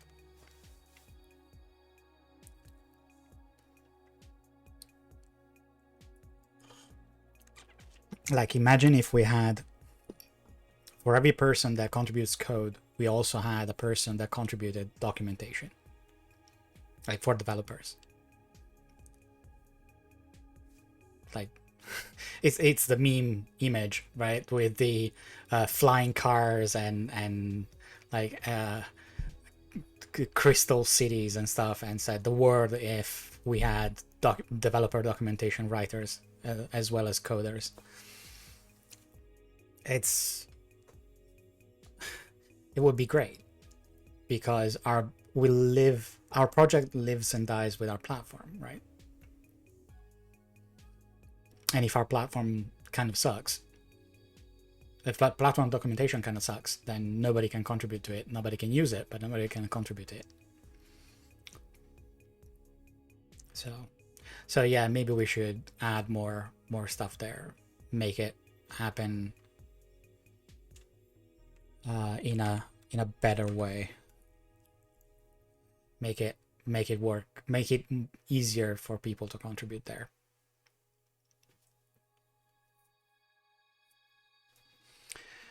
Oh.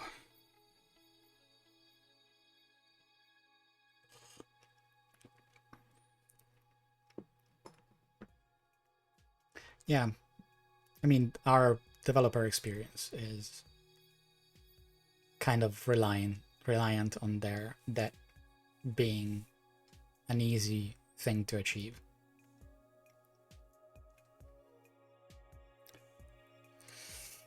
Oh.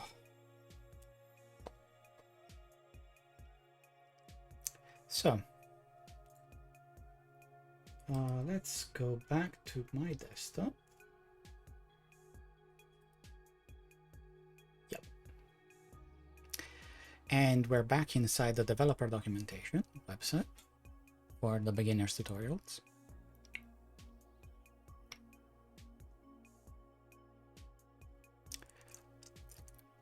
So, what do we have?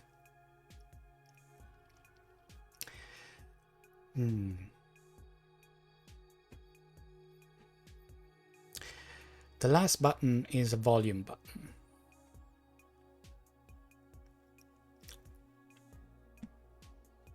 Do we want to add it?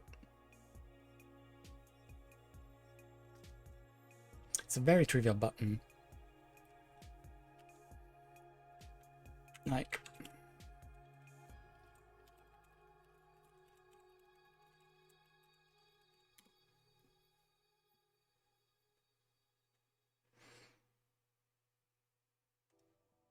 it literally doesn't have an API, just a constructor.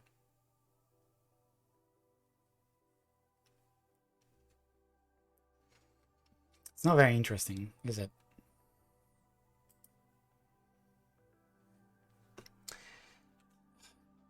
Do we also have something inside the HIG? If we don't have it inside the HIG, then we probably don't want it.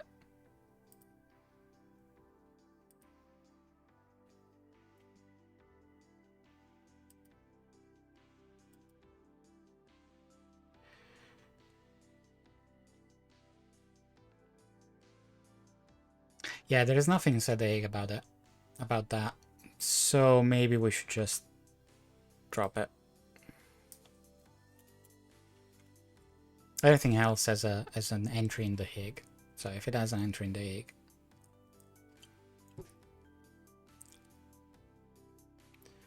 So if it doesn't have any API except the constructor, and if it doesn't have any entry in the HIG, then let's skip it.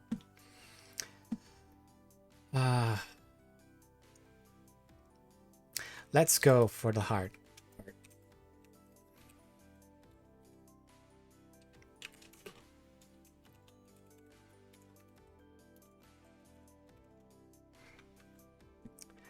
Let's go for the hard part. So message dialog.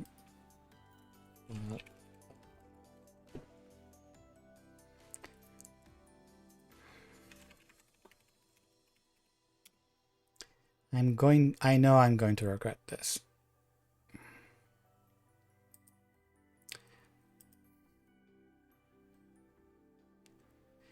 So this is gonna be fun.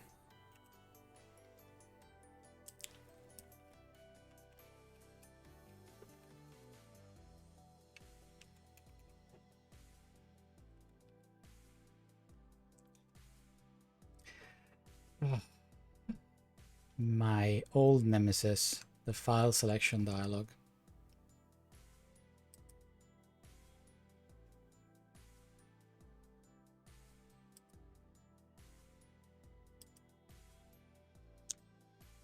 There is nothing inside the HIG. Only the dialog here.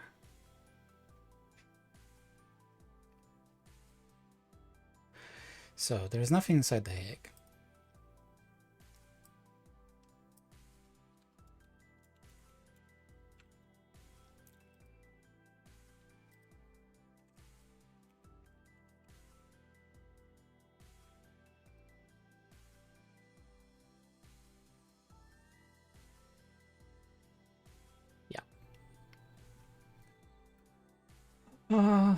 Okay.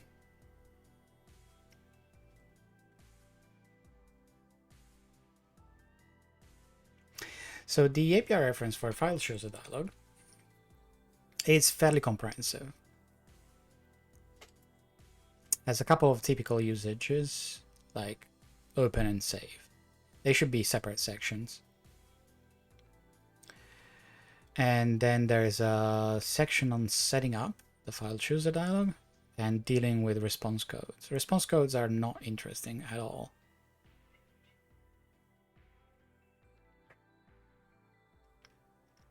But the rest is useful.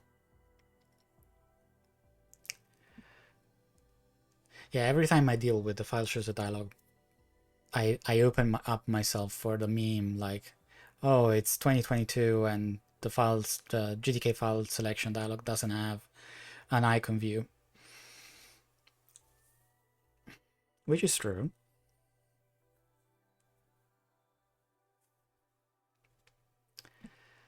Somebody should write it, maybe.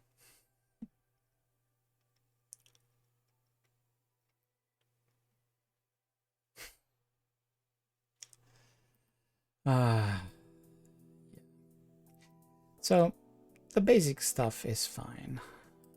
Like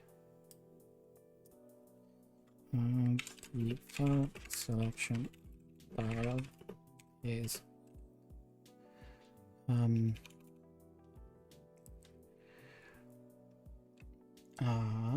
not in passive voice but in active voice. You can use file selection dialog to allow the user to select a file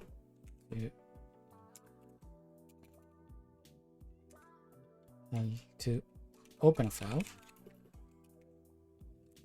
or save.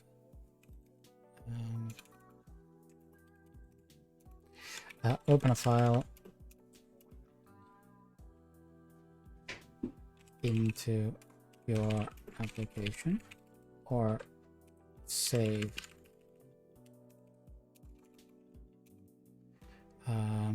no.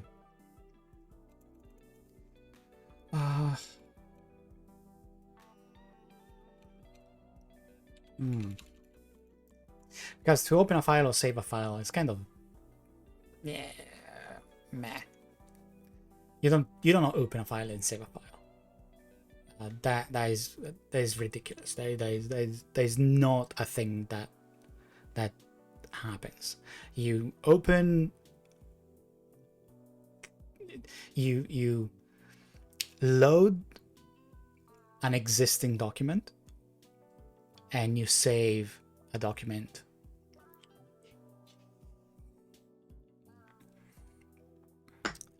But opening and saving files is just not something people do. That is a mean to an end. The end goal is to open a document or save the current document into somewhere for later recovery.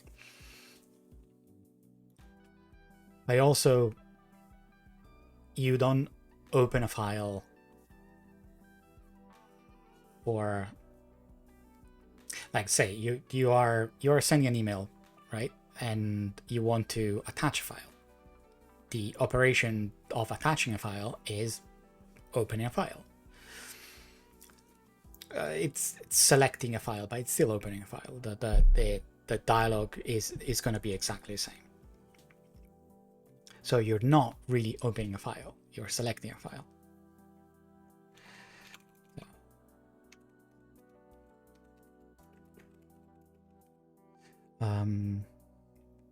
You're always selecting a file.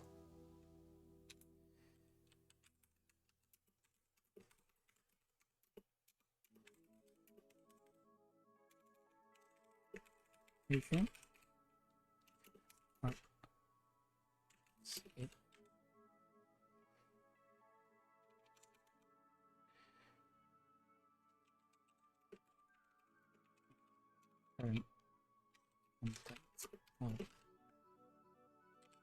The application int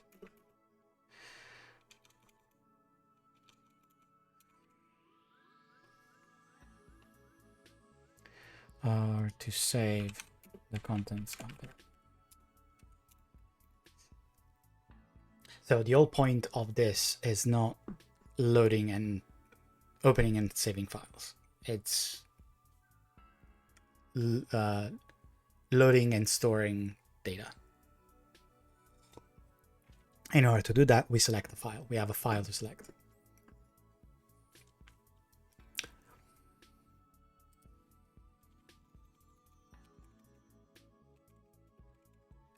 So we want to open a file, and then we have another section that is saving.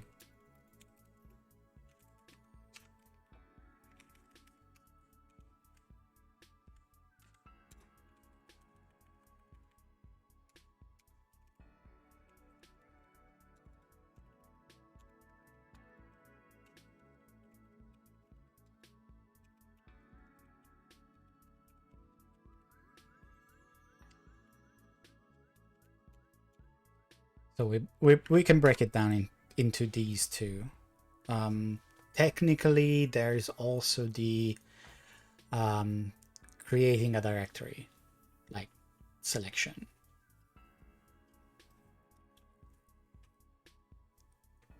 Which is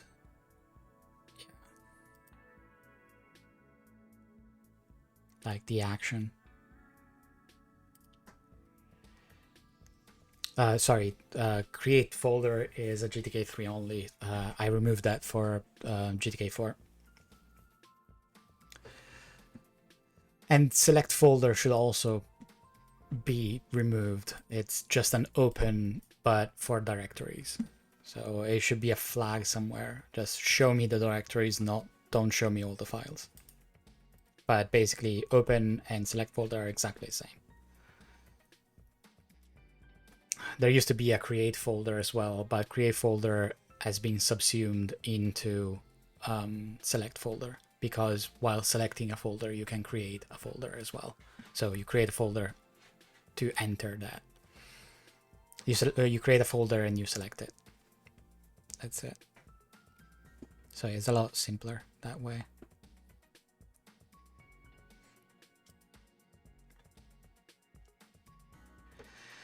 But yeah.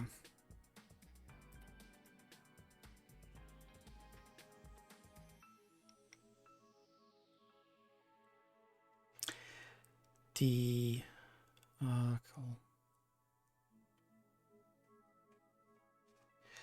Yeah, there's a bunch of stuff there, like choose a native against choose a dialog. So the native one, it's slightly different. So the developer documentation, the beginner's tutorial should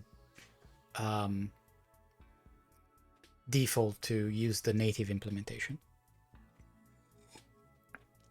Mostly for two reasons. The first one is it's the portable way. And the other thing is we are kind of pushing people towards using sandboxed applications. If you're using sandboxed applications, you have to use a native file selection dialog.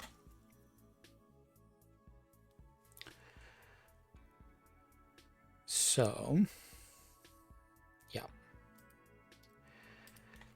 Should it be a separate section? Or maybe an important one? We could do something like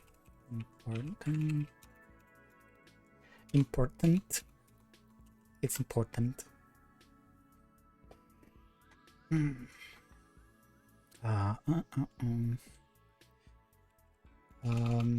File selection dialogs and the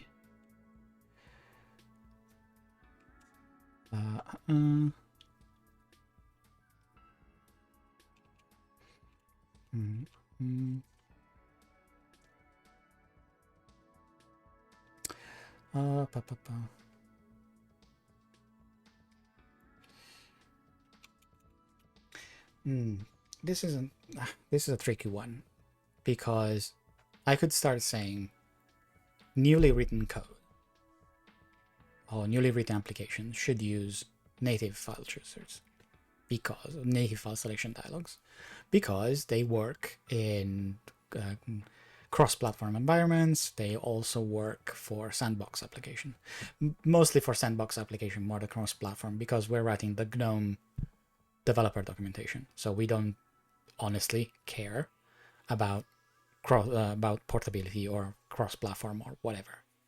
If you want cross-platform stuff, go to the GTK website.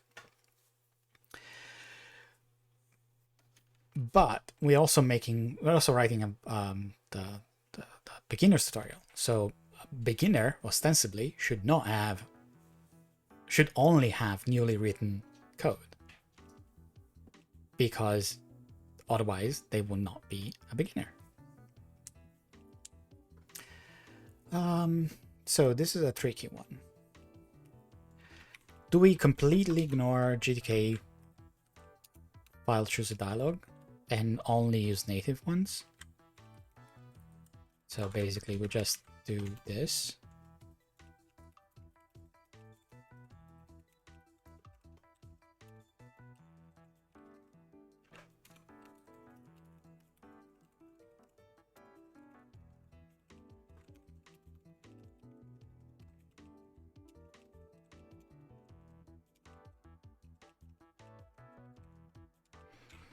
And then GTK native dialog.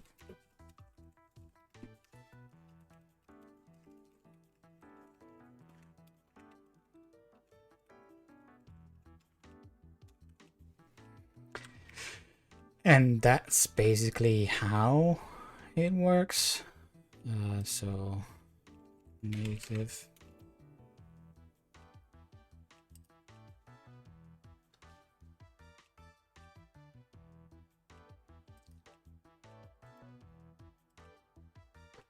So we start from this, and we completely ignore the fact that there is a file chooser dialog.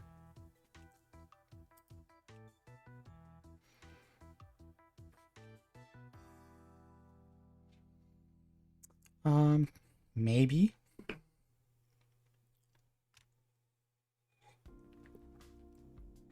I mean, the important part, if we decide to go for the native approach, the important part is file selection dialog. Actually,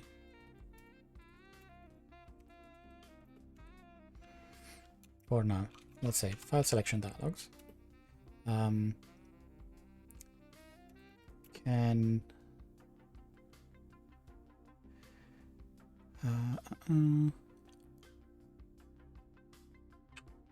be.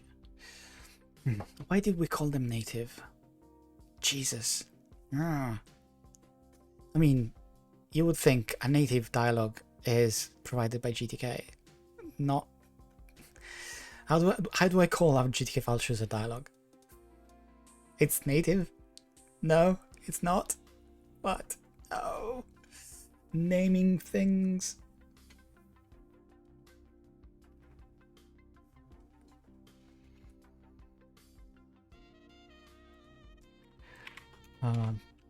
It has two types of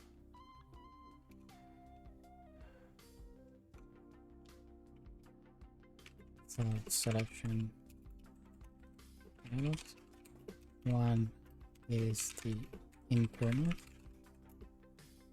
dialog provided by the book itself, and the other is a native dialog, which will use the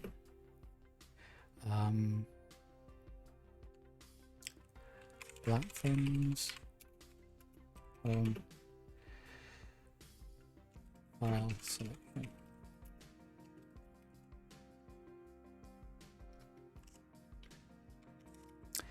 Maybe this one should be a note.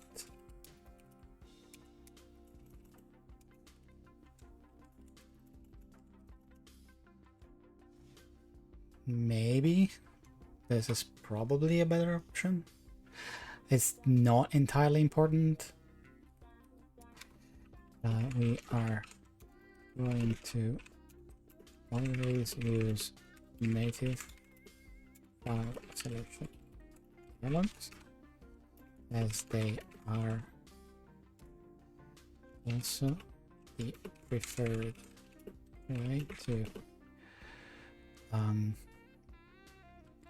interact with some docs environments. Yeah, I mean, I guess this is probably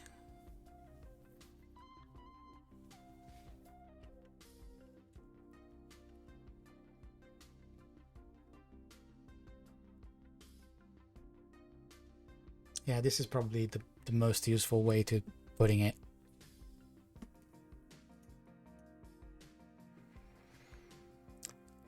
The most useful way of putting it.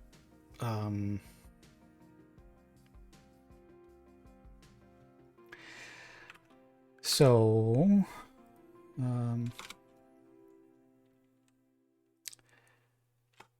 yeah, opening a file. We use something like this.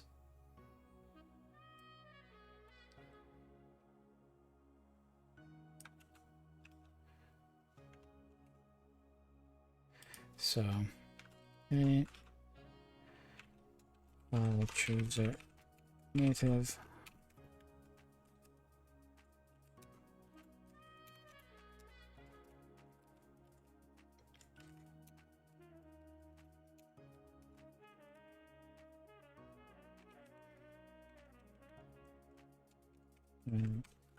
User function open.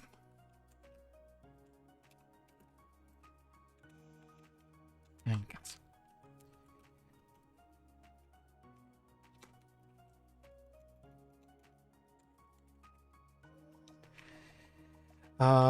This is going to be an interesting one because I will have to document the fact that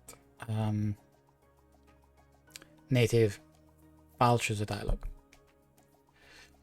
well, native dialogs are not windows, are not widgets. So maybe it's native file selection dialogs are not widgets.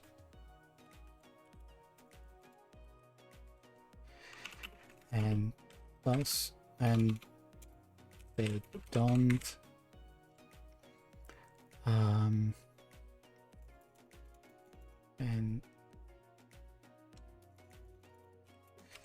you must manage their lifetimes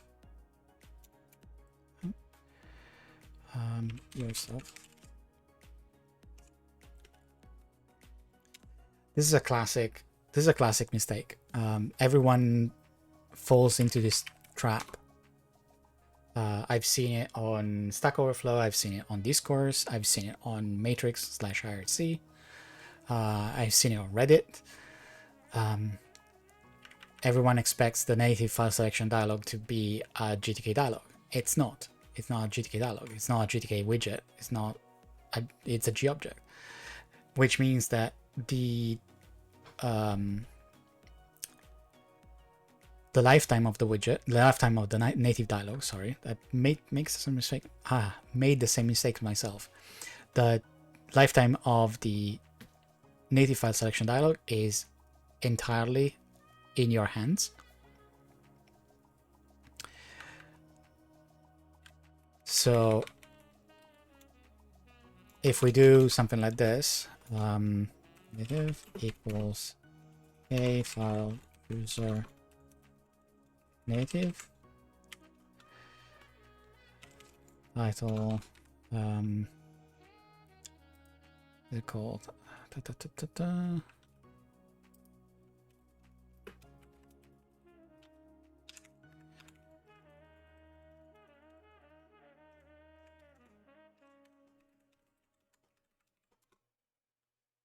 So if you do some title like this, open file, and then consume for parent window. Let's do it this way.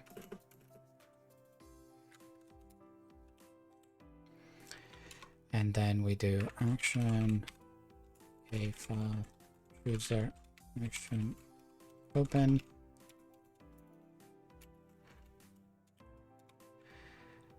And then native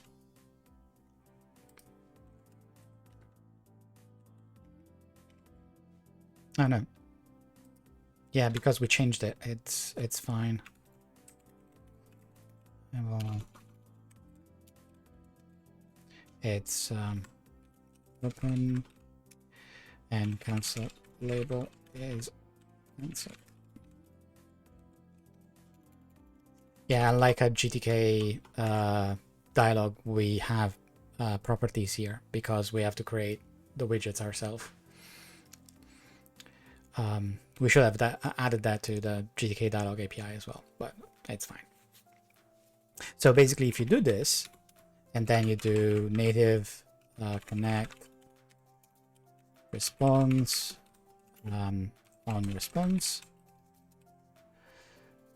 and then native show,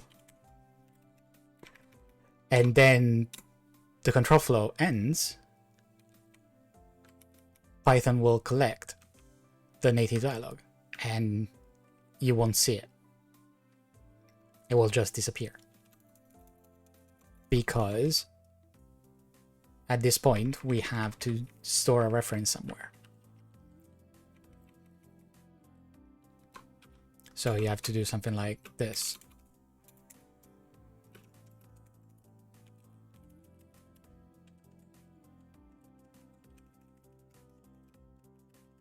Assuming that self is like this. Let's use this.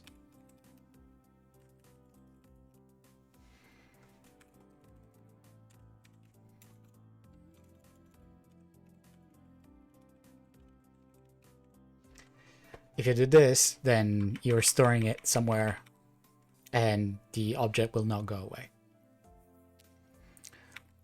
Of course, we have to describe this. Like, for instance, self doing parent window, we could do self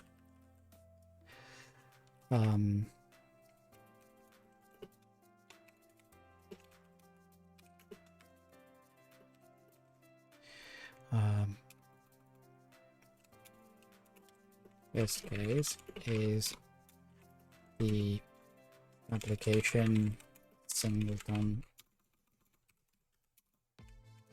instance. Something like this. And this one could be self main window.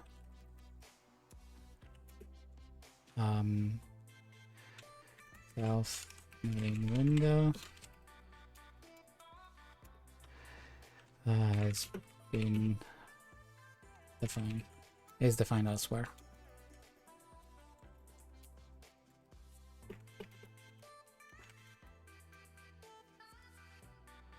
And that's it.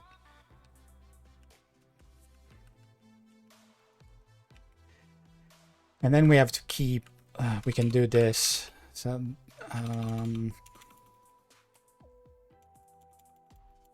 no, we can do this.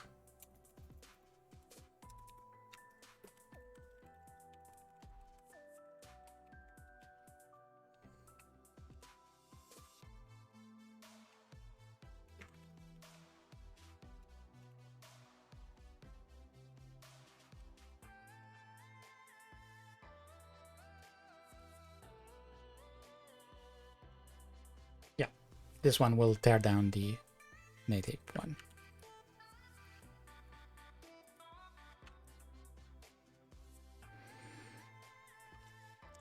Because we unref the native dialog.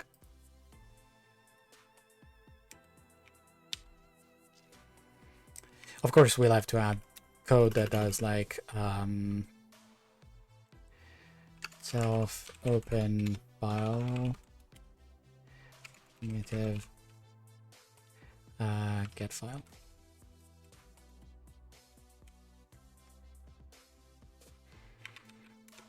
Well, even if response equals accept.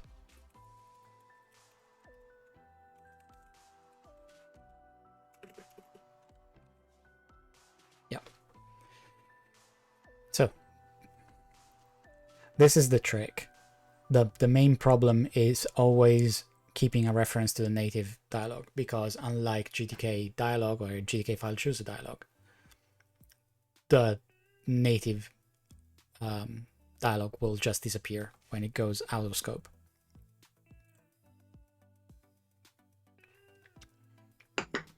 It's kind of similar to, you cannot do this, but it would be kind of similar to doing this. Don't ever do this. don't ever dare doing this, but it's essentially the same. So if you have a way to collect an object at the end of the scope, doing this for a GTK window or GTK dialog will not work, because the toolkit owns a reference to the dialog or to the top level. It's something that we have done since time immemorial. The toolkit owns all the top levels. So whenever you call GTK window new or GTK dialog new or whatever, you're getting you're not getting an actual you're not getting a floating reference like you would do for any other widget. You're getting pointer to a widget, to a window, where you're literally getting a pointer that you don't own. If you want to own it, you have to call g-object-ref, and then you have to call g-object-unref at the end, but the toolkit will always own a reference on it until the window is closed. Native file chooser dialog, native dialogs in general, do not have that. They are not windows, so they are not held by the toolkit. There is, once you get a GTK, once you call GTK file chooser native new, you get a full reference and it's yours. So the transfer is full. Let's see if we annotated that correctly. We didn't annotate that correctly. Okay. That's a mistake. But yeah, you're getting a transfer full. Well, constructors usually do that, but yeah, you're getting a full transfer. You're getting full ownership of the returned object. So in languages that are garbage collected, you go at the end of the scope. The end of the scope, the native dialog doesn't have any additional reference. So the garbage collector arrives, drops the last reference, collects it, and the C object, the G object on the C side goes away as well.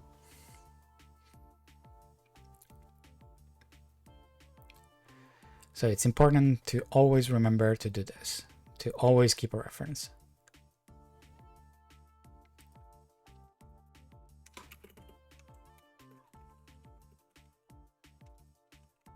Let's call it, instead of on response, let's call it on file open response.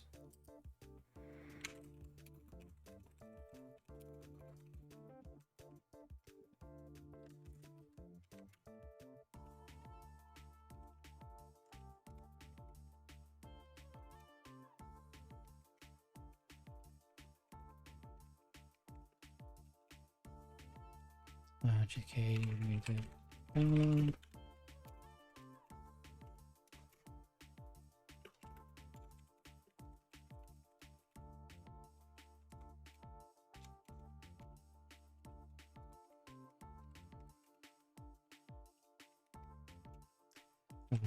Yeah, response ID equals GK response accept.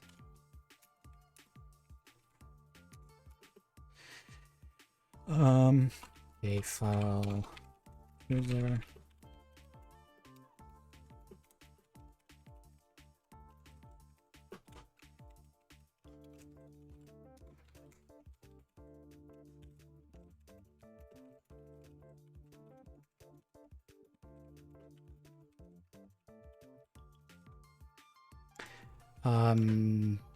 And then we call open file.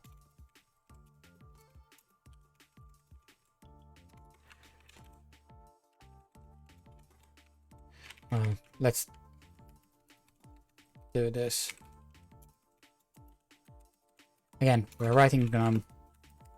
We don't care about portability. It's fine.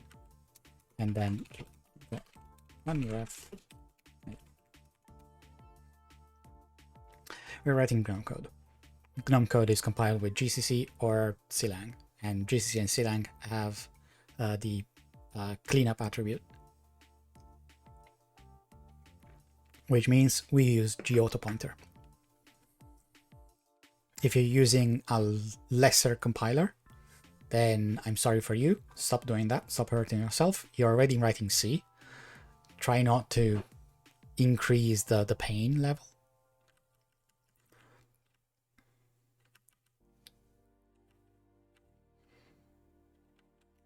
But yeah. Yeah, and saving file is exactly the same. Instead of open file, you'll get a save file. And instead of using action open, you get action save.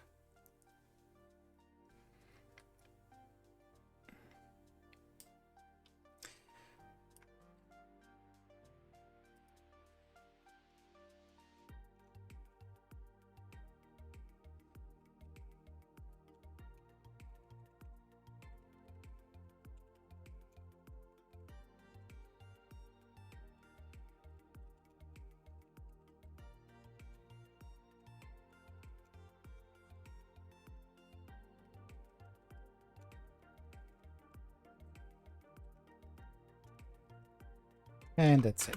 Okay. We're going to do exactly the same on the save side.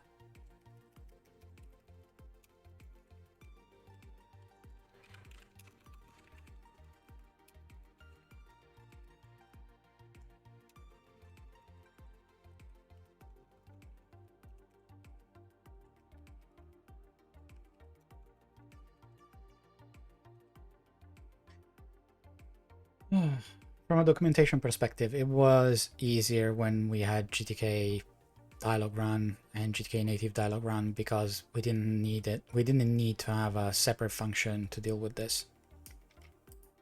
You could inline everything, but nested main loops are the devil, and we should exercise them as soon as possible from our code.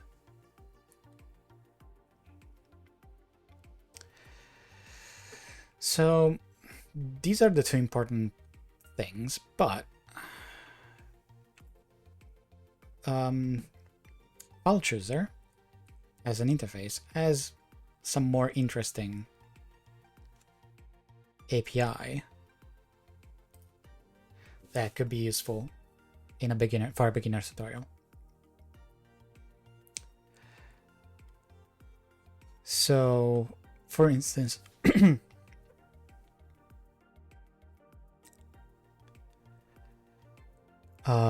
yeah, set current name. It's useful.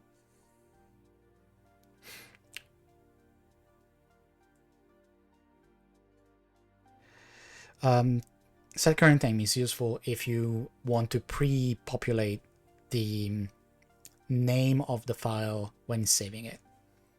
Like, for instance, you are writing a text editor and you take the first line of the text, of the content, and you use it as the title of the file. You assume it's the title of the file and you want to save the file with the same title. So it's kind of a quick way to deal with this.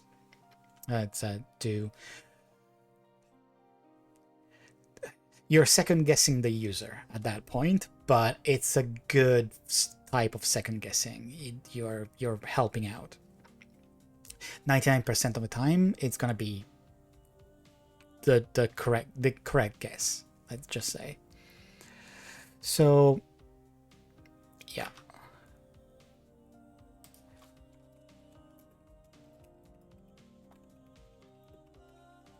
But it's a useful API. It's not worthy of an entire section on it.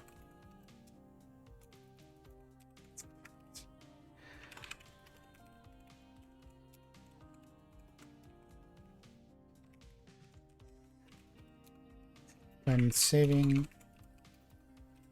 files, you can use the set current name method to suggest file name to the user.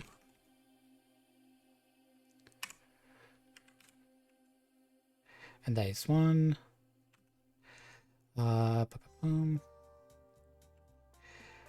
Multiple selection, like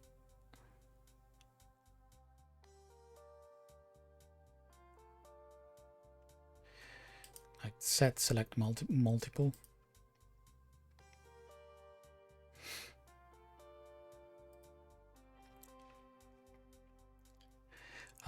Yeah, for instance,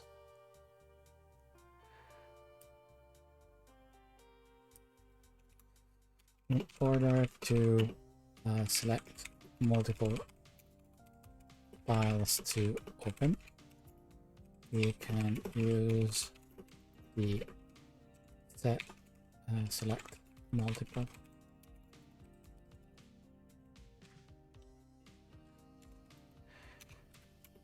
Method,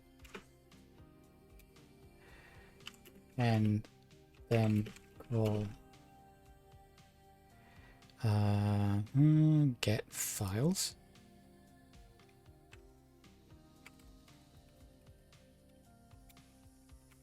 Instead of get file to to retrieve the list of help selected. Yeah, basically you tell it to select all the files and to allow multiple file selection and then get the list of files. As a list.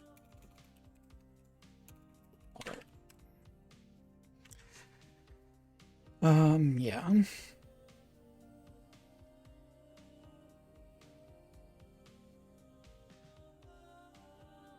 Right.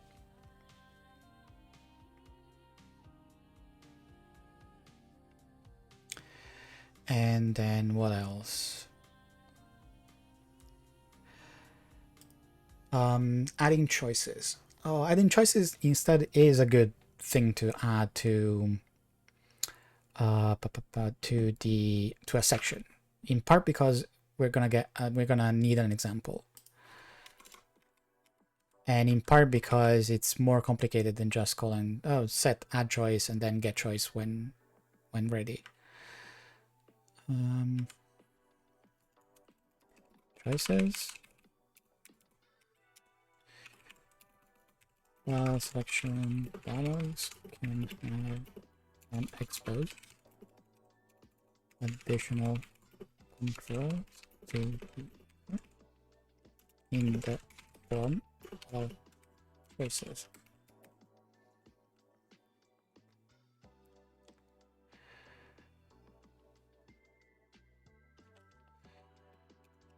A choice can either be a Boolean value,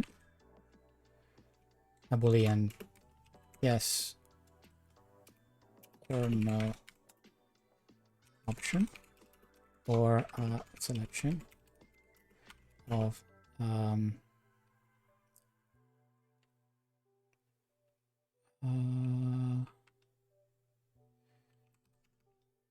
or no, a set of possible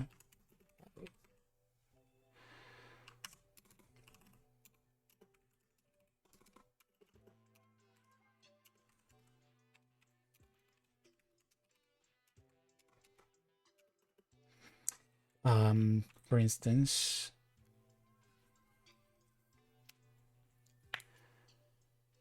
okay, so user add choice.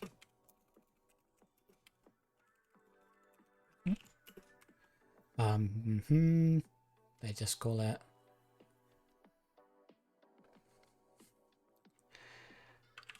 action.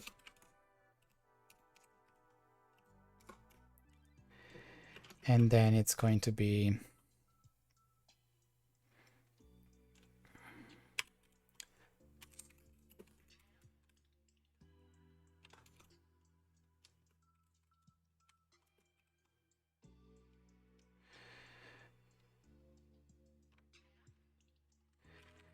I never remember. Oh, one sec. I know it's here somewhere.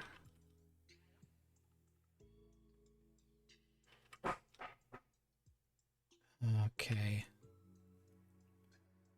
I know it's here.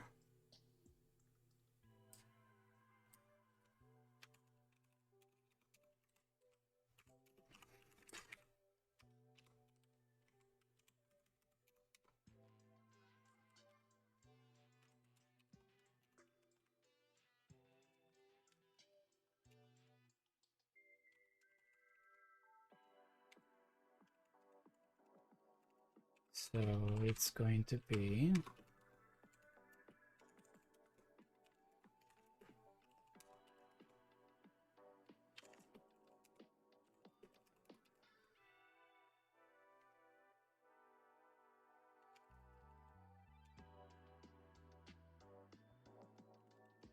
I know where it is. The using the identifier, the qualified initializers in C99 is addictive, but also can be quite iffy. Yes, there it is.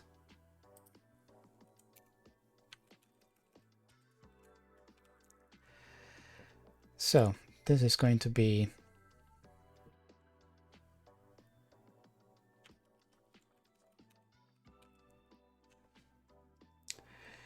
so we have an ID, we have the label,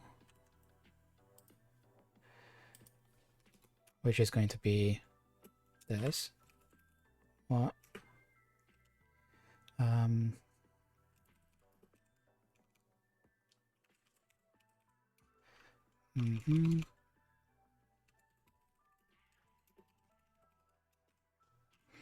Action when loading, and you have the options and the option labels. The options are going to be, as usual,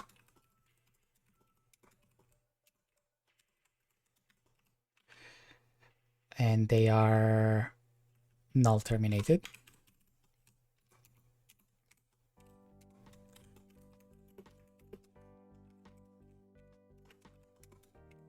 And these are going to be the labels instead.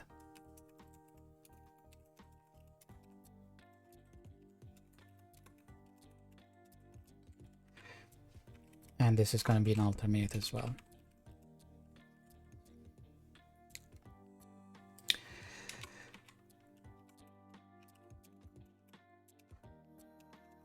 One, two, three.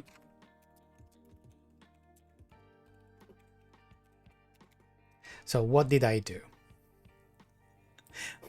What did I do? Instead of using string arrays defined somewhere else, I use them in line as qualified initializers in C99. The main problem is that I always forget how to deal with this, how to deal with arrays of strings and the magic incantation. But yeah, this is the easy way to define string arrays in C99 as arguments to a function. Especially for null terminated ones, these are pretty easy to deal with. Because then it works the same way. Chooser, choice, action when loading. Now it's going to be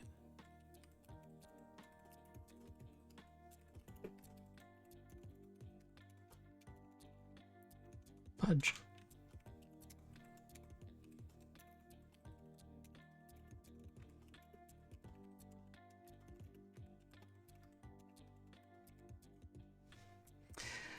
How to turn C into scripting language. Okay.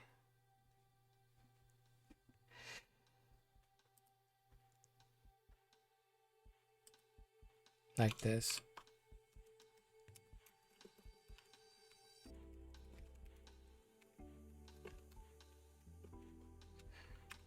Let's see.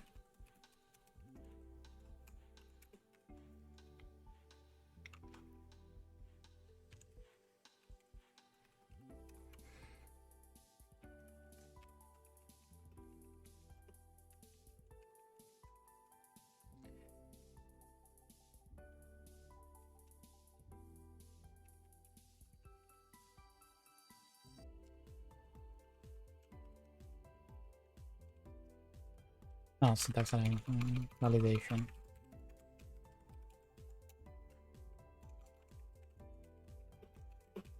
Like this. And this is not a Boolean choice, but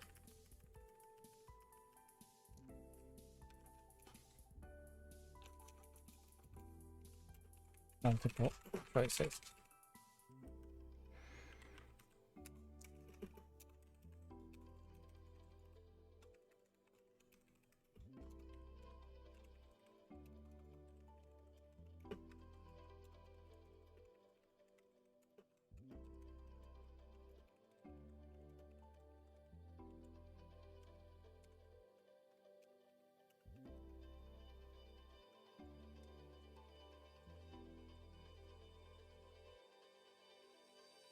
And that's it.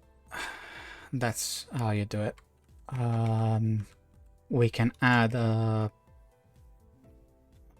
You can then use the get choice method in the response signal handler to retrieve value of the given choice.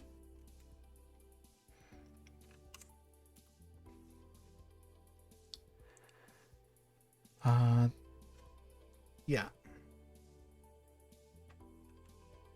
What else is there in G-file chooser?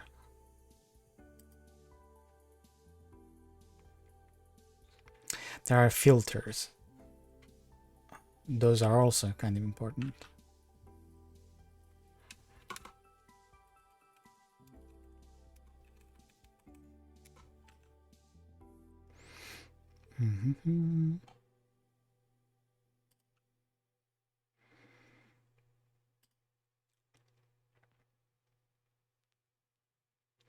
Yeah. We can use filters to control the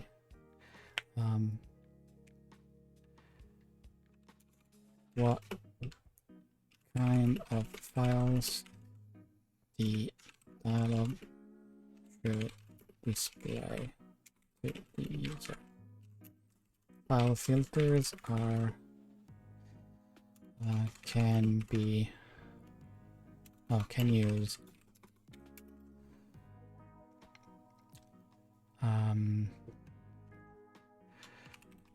unit type, MIME types,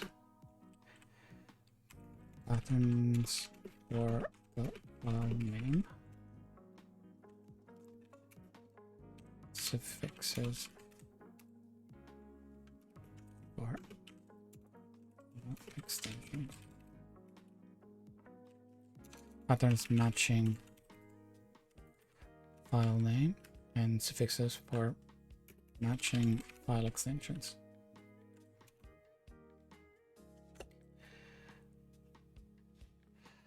Yeah, there is no need for an example here. But we can add file filter.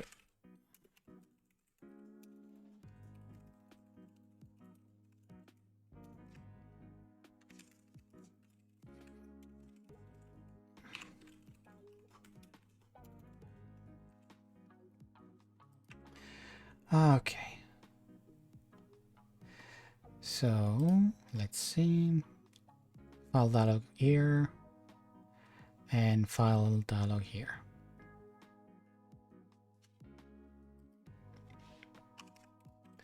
Let's see, when we build it, if anything blows up, we'll know. Nothing blows up.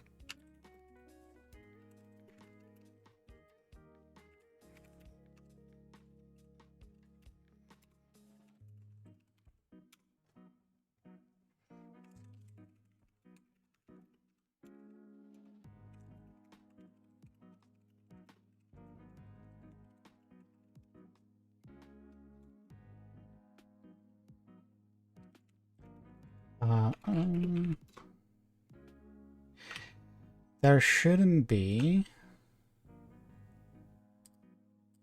Okay, it's GitLab Teams Documentation Developer www merge requests. No. Okay, so we can do this.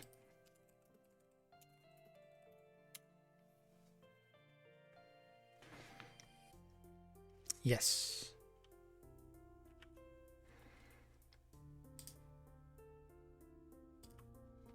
And here we go.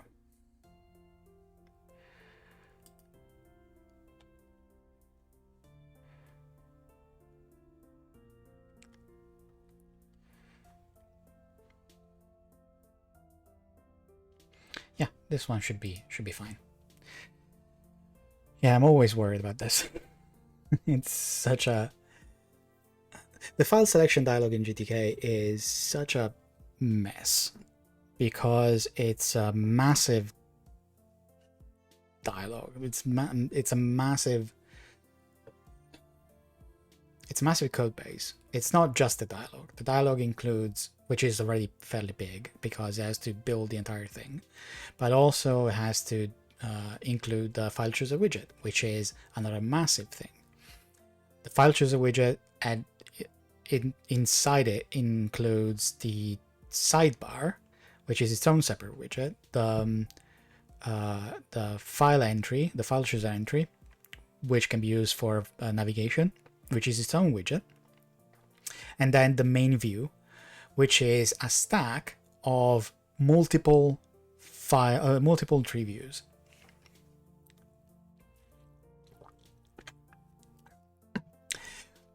Multiple tree views because you not only have the browsing for navigating through file system, but you also have the search and shows its result, and the recently used files, which contain another tree view that is populated from the recently used file list. And this is just the front end.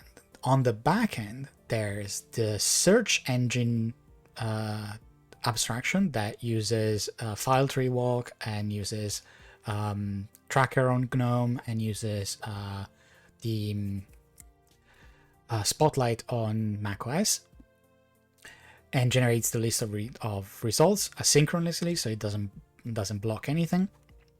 Then there's the file system model, which is a representation for of the current directory and the structure of the file system, so you can navigate.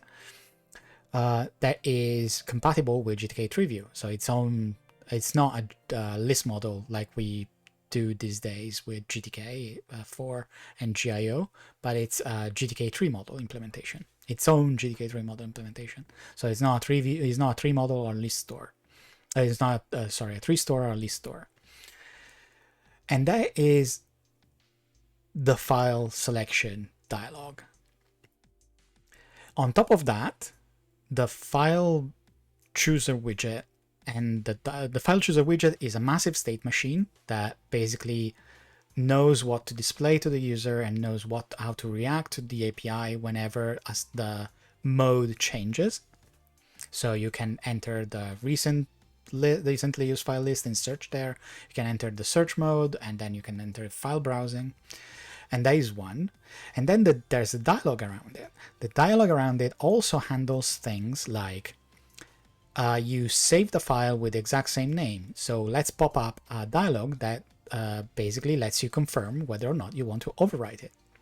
But the problem is that happens when the user presses save, for instance. The user presses save. That save button is handled by GTK dialog. What happens there is that you press save, the save button emits the clicked signal, which is intercepted by the GTK dialog. The GTK dialog then matches the button with the response ID that you specified, and then emits the response signal. The response signal at that point will enter inside user code. But, and this is the tricky bit, if you entered the same name and you want to override the confirmation, want to have the confirmation dialog, you have to basically stop the emission of the response signal while we are inside the file chooser dialog. While we're inside it, we have to then pop up another dialog that says, hey, do you want to override this file or not?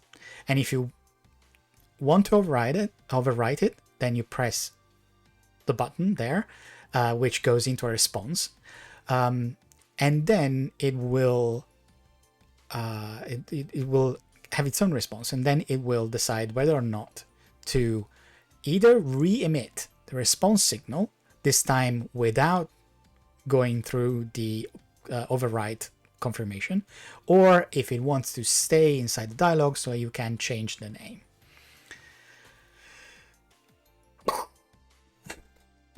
That's the result. And it's all... So the original version in GTK2 and GTK3, it's all done using blocking main loops. So the outer one is blocking or not blocking is fine, but then when you get inside the inner response signal, we block everything until the user replies whether or not to confirm the overwrite or not, and then we resume the control flow. We removed the nested main loop, so we removed the run blocking call, and now it's all asynchronous. Get into the response signal, check the state, then emit again the response signal or not. So the entire thing is held together by hopes and dreams, and it takes very little for it to break in a spectacular way.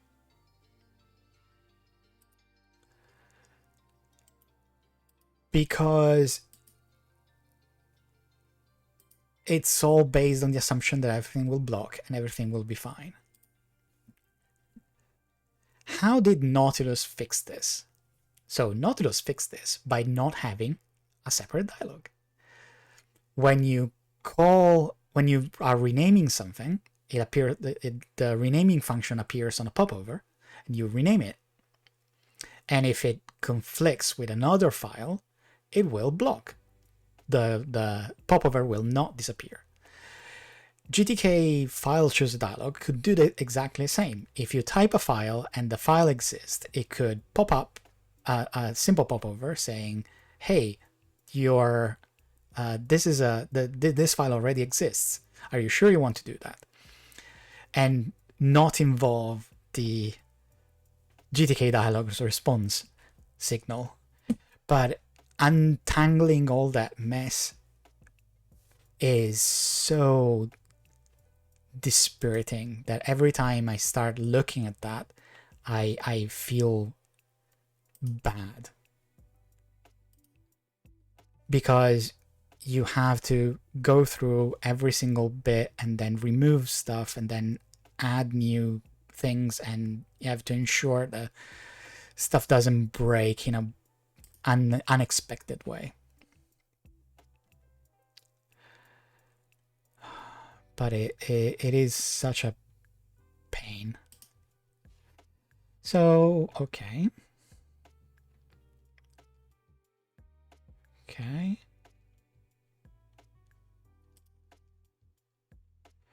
The dark style for the code tabs isn't the best. Should probably be tweaked a little bit. But yeah.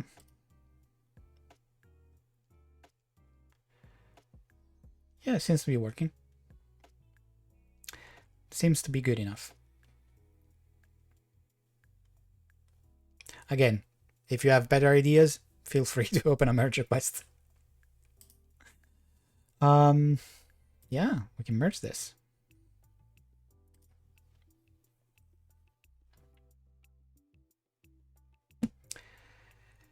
Okay. All right. So more than 3 hours, so probably it's time to go back. But yeah, if you have any questions about how the file chooser works and why we haven't fixed it yet, and how complicated it is to fix it, the answer is it's very complicated to fix. That's why we haven't fixed it yet. It is a pain in the ass. It's so convoluted that honestly my strong feeling is that it's gonna be easier to literally just start from scratch with something that you start from literally zero and you build up something that resembles the current file chooser, but with less crap. And at that point, you can decide, well, maybe we can add stuff like an icon view instead of just the file view, the list view. But adding a list view inside the current file selection dialog is going to be so complicated and so brittle that I would not recommend it to anybody, to do this to anybody. I mean, people might try, but it's going to be a mess. And you'll give up. And I know you'll give up because I've given up like at the very least 3 times. I started a branch 3 times and I've given up 3 times.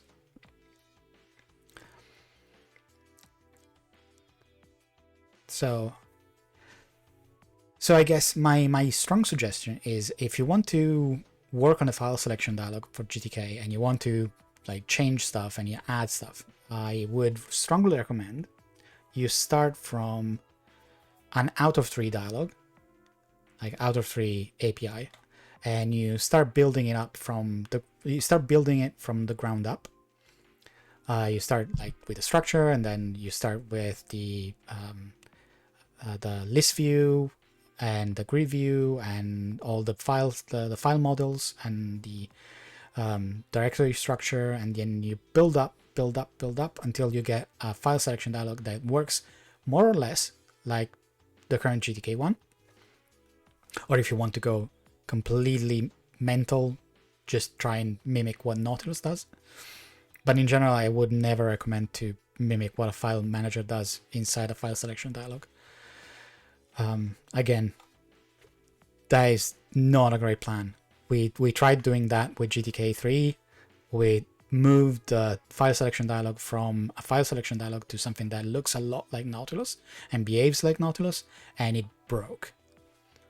It broke in a very predictable way. You should not do that. Because Nautilus is a separate application. It's a separate application that can be maintained up to a point. But it's not a file selection dialog. It's a file management application. If you want a file selection dialog inside your toolkit, it should not be as complicated as a file manager. And that should go without saying.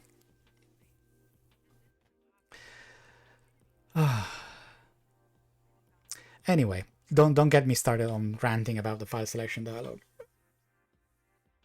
I will never stop.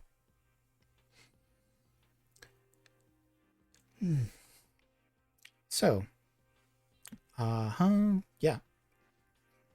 hours and 20 minutes. So let's stop here. It's Friday evening. let's chill out. So if you stayed with me up until now, congrats. And remember that I stream on Monday, Wednesday, and Friday here on Twitch, and then I put the VOD of the stream on my YouTube channel. So if you want to know whenever I'm streaming, subscribe, follow me on Twitch. And if you want to watch what I've done instead of not live, but whenever you have time, then subscribe to my channel on YouTube. I generally do this either documentation or like bug fixes or features or anything like that. And well, have a great rest of the day, great weekend, and I shall see you definitely on Monday, unless I decide to play some games during the weekend, in which case I might start streaming. I still have to finish that game of Master of Orion 2. I started, what was that, last week? I also want to try the remaster / fork of Master of Orion 1 that is called Remnants of the Progenitors, which is supposed to be very interesting, and it's also open source, so it's great. It's pay as you wish, so I'll have a try on that as well and report back. But if I don't do that, then we shall see each other on Monday to write more GNOME documentation. Until then, bye.